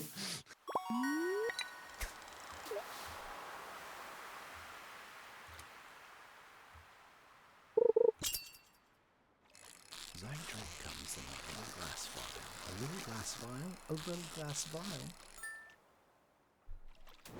And then a little Alright, glass well. vial plugs into the... I have another meetup planned today, so I'm gonna dip for Alright. now. And I'll Have a talk to you good. guys later. This was lots of fun. Yeah, thanks for hanging out, Good. man. I hope you feel better. Bye-bye. Bye. Bye. I think I'm also going to dip just because I should probably figure out lunch and also square away some of my remaining production.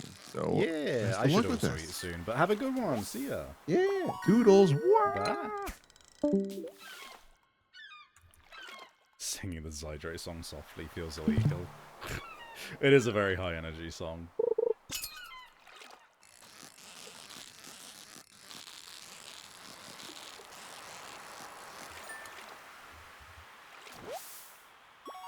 Okay, I'm not crazy. Red snapper is ocean. Oh, it's a fucking rainfish. Okay. Albacore is the one that's after 6 p.m. Yeah, so I might as well just go see if I can find Marnie until then. And also give Linus his basket. Also, now that I think about it, if I catch one albacore, I'll actually be able to make albacore bait if I make one of those special thingamabobs. Oh,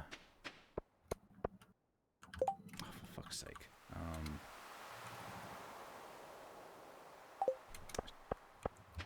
I'm not gonna get to Will. No, wait, is he open till 5:30 or 5? Please stay open till 5:30. I need to sell you things.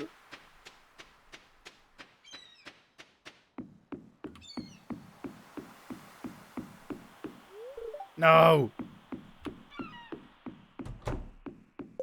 Ah, God, right. Fuck off, Sardine. No one cares. Jesus. How could you say that about my boy Sardine? Wait. I know, right?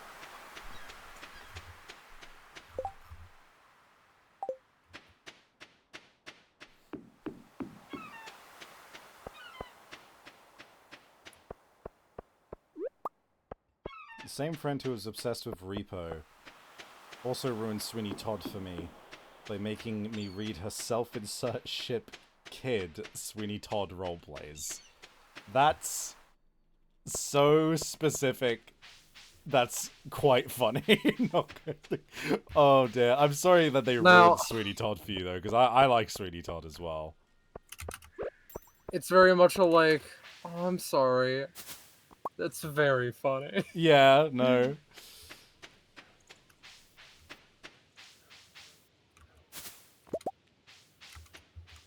Oh, well, now it's 6 p.m., so I might as well go fucking... Ugh, for fuck's sake. Might as well go fish. Not that I have the fucking room.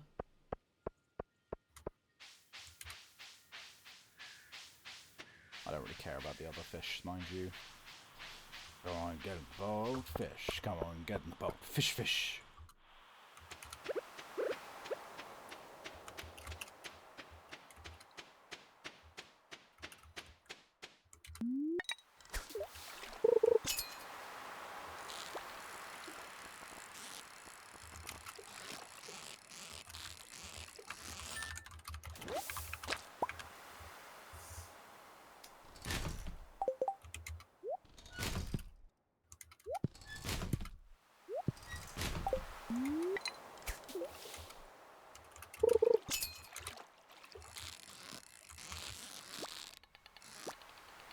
What am I gonna do for food today?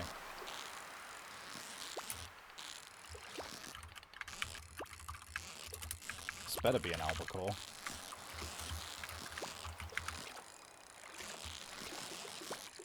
Hold on, am I even fishing in the right place? I am. Okay, right. I've got an albacore, so I should be able to make albacore bait. How many do I even need? 10. Sparkle banana? That's a you banana, Oz.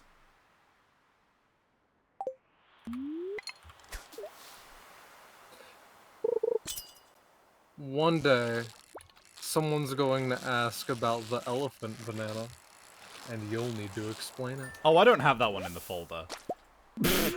Oh. I may put it in the folder, but it's not currently there. I've been proven a fool like 3 times today. You are Boo Boo the Fool. Do not throw such heinous accusations. How fucking could you?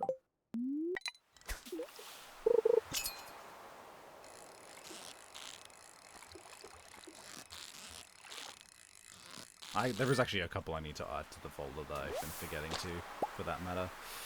I don't want anchovies, I want albacores. No!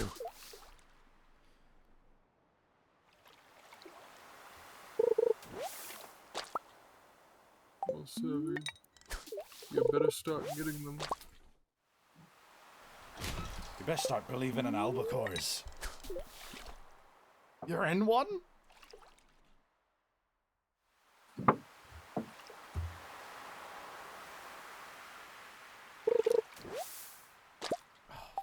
Fine.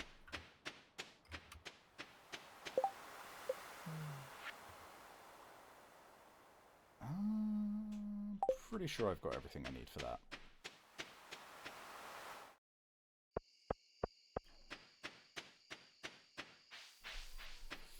Sponge boy, me bub, I've been swallowed by an albacore. If the Savvy knows that means destruction.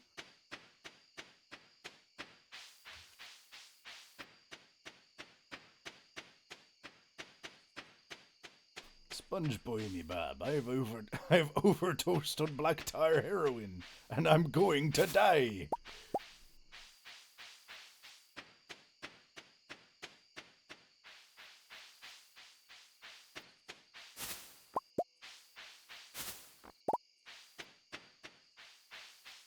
I still...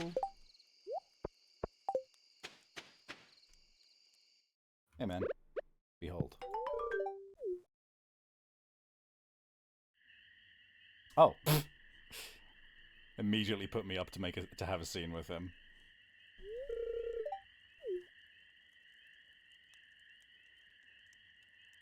I love Linus.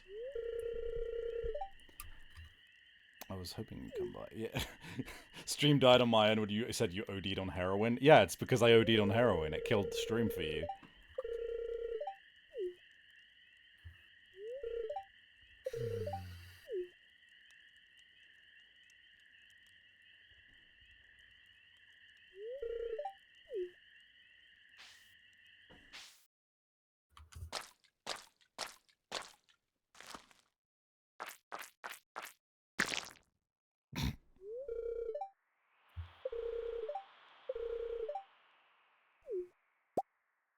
let's go.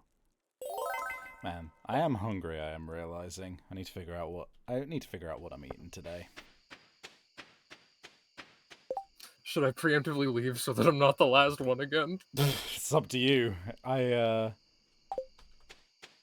may wrap shortly actually. Why the sound's coming out of that tent? It's he's making bait. You know.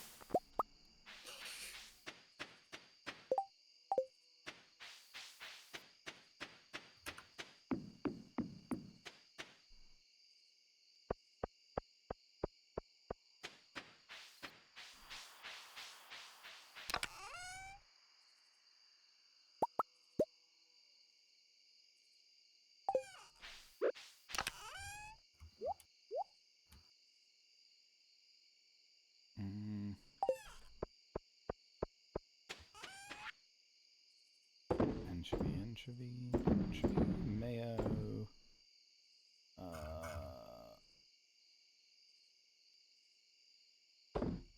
Oh, I didn't end up buying more seeds for amaranth, but that's probably for the best, honestly. Right, we've got an urchin.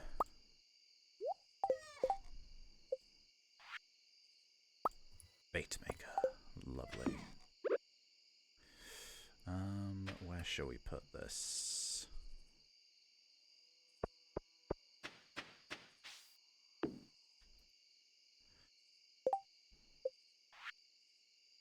Place a fish to create a targeted bait. Alright. And let's put some iron on.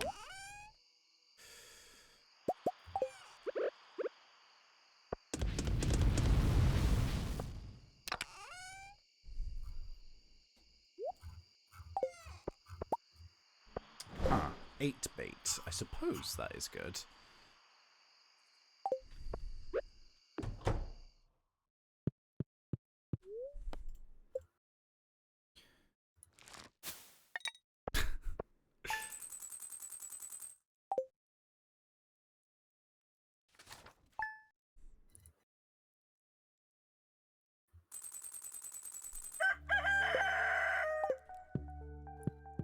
Just check all the stuff, see what's coming up before I wrap. More cloudy. Mildly perturbed. Okay, and I think that's not quite ready to harvest, but we'll also be grabbing. What are we calling it? Oh yeah, this Stardew Valley Town Fair. I have been collecting for that. Right, next time's going to be fair. A lot going on, as always, with Stardew. Right, well, with that being said, hey everybody, if you're new here and you want to keep up to date on shit that's going on, including the new, or well, rather the return of the Friday gaming slot, join my Discord. Loads of cool people there. You can see what's going on. If you want to help me out to keep food in my stomach, to keep a roof over my head, you can either send a single donation there or on Ko-Fi, or you can support me on Patreon. It's super appreciated and really helpful to get any amount of money from you guys. It's always really, I'm blown away that I have as generous of a community as I do. So thank you so much for anyone who considers supporting me. Or if you want to keep an eye on my commissions to get something for your money, there is my commission link. With that all being said, thank you so much for coming out to stream, everyone. Say goodbye to stream. Oh, that's my job, isn't it? Bye, Yeah. everybody. Bye!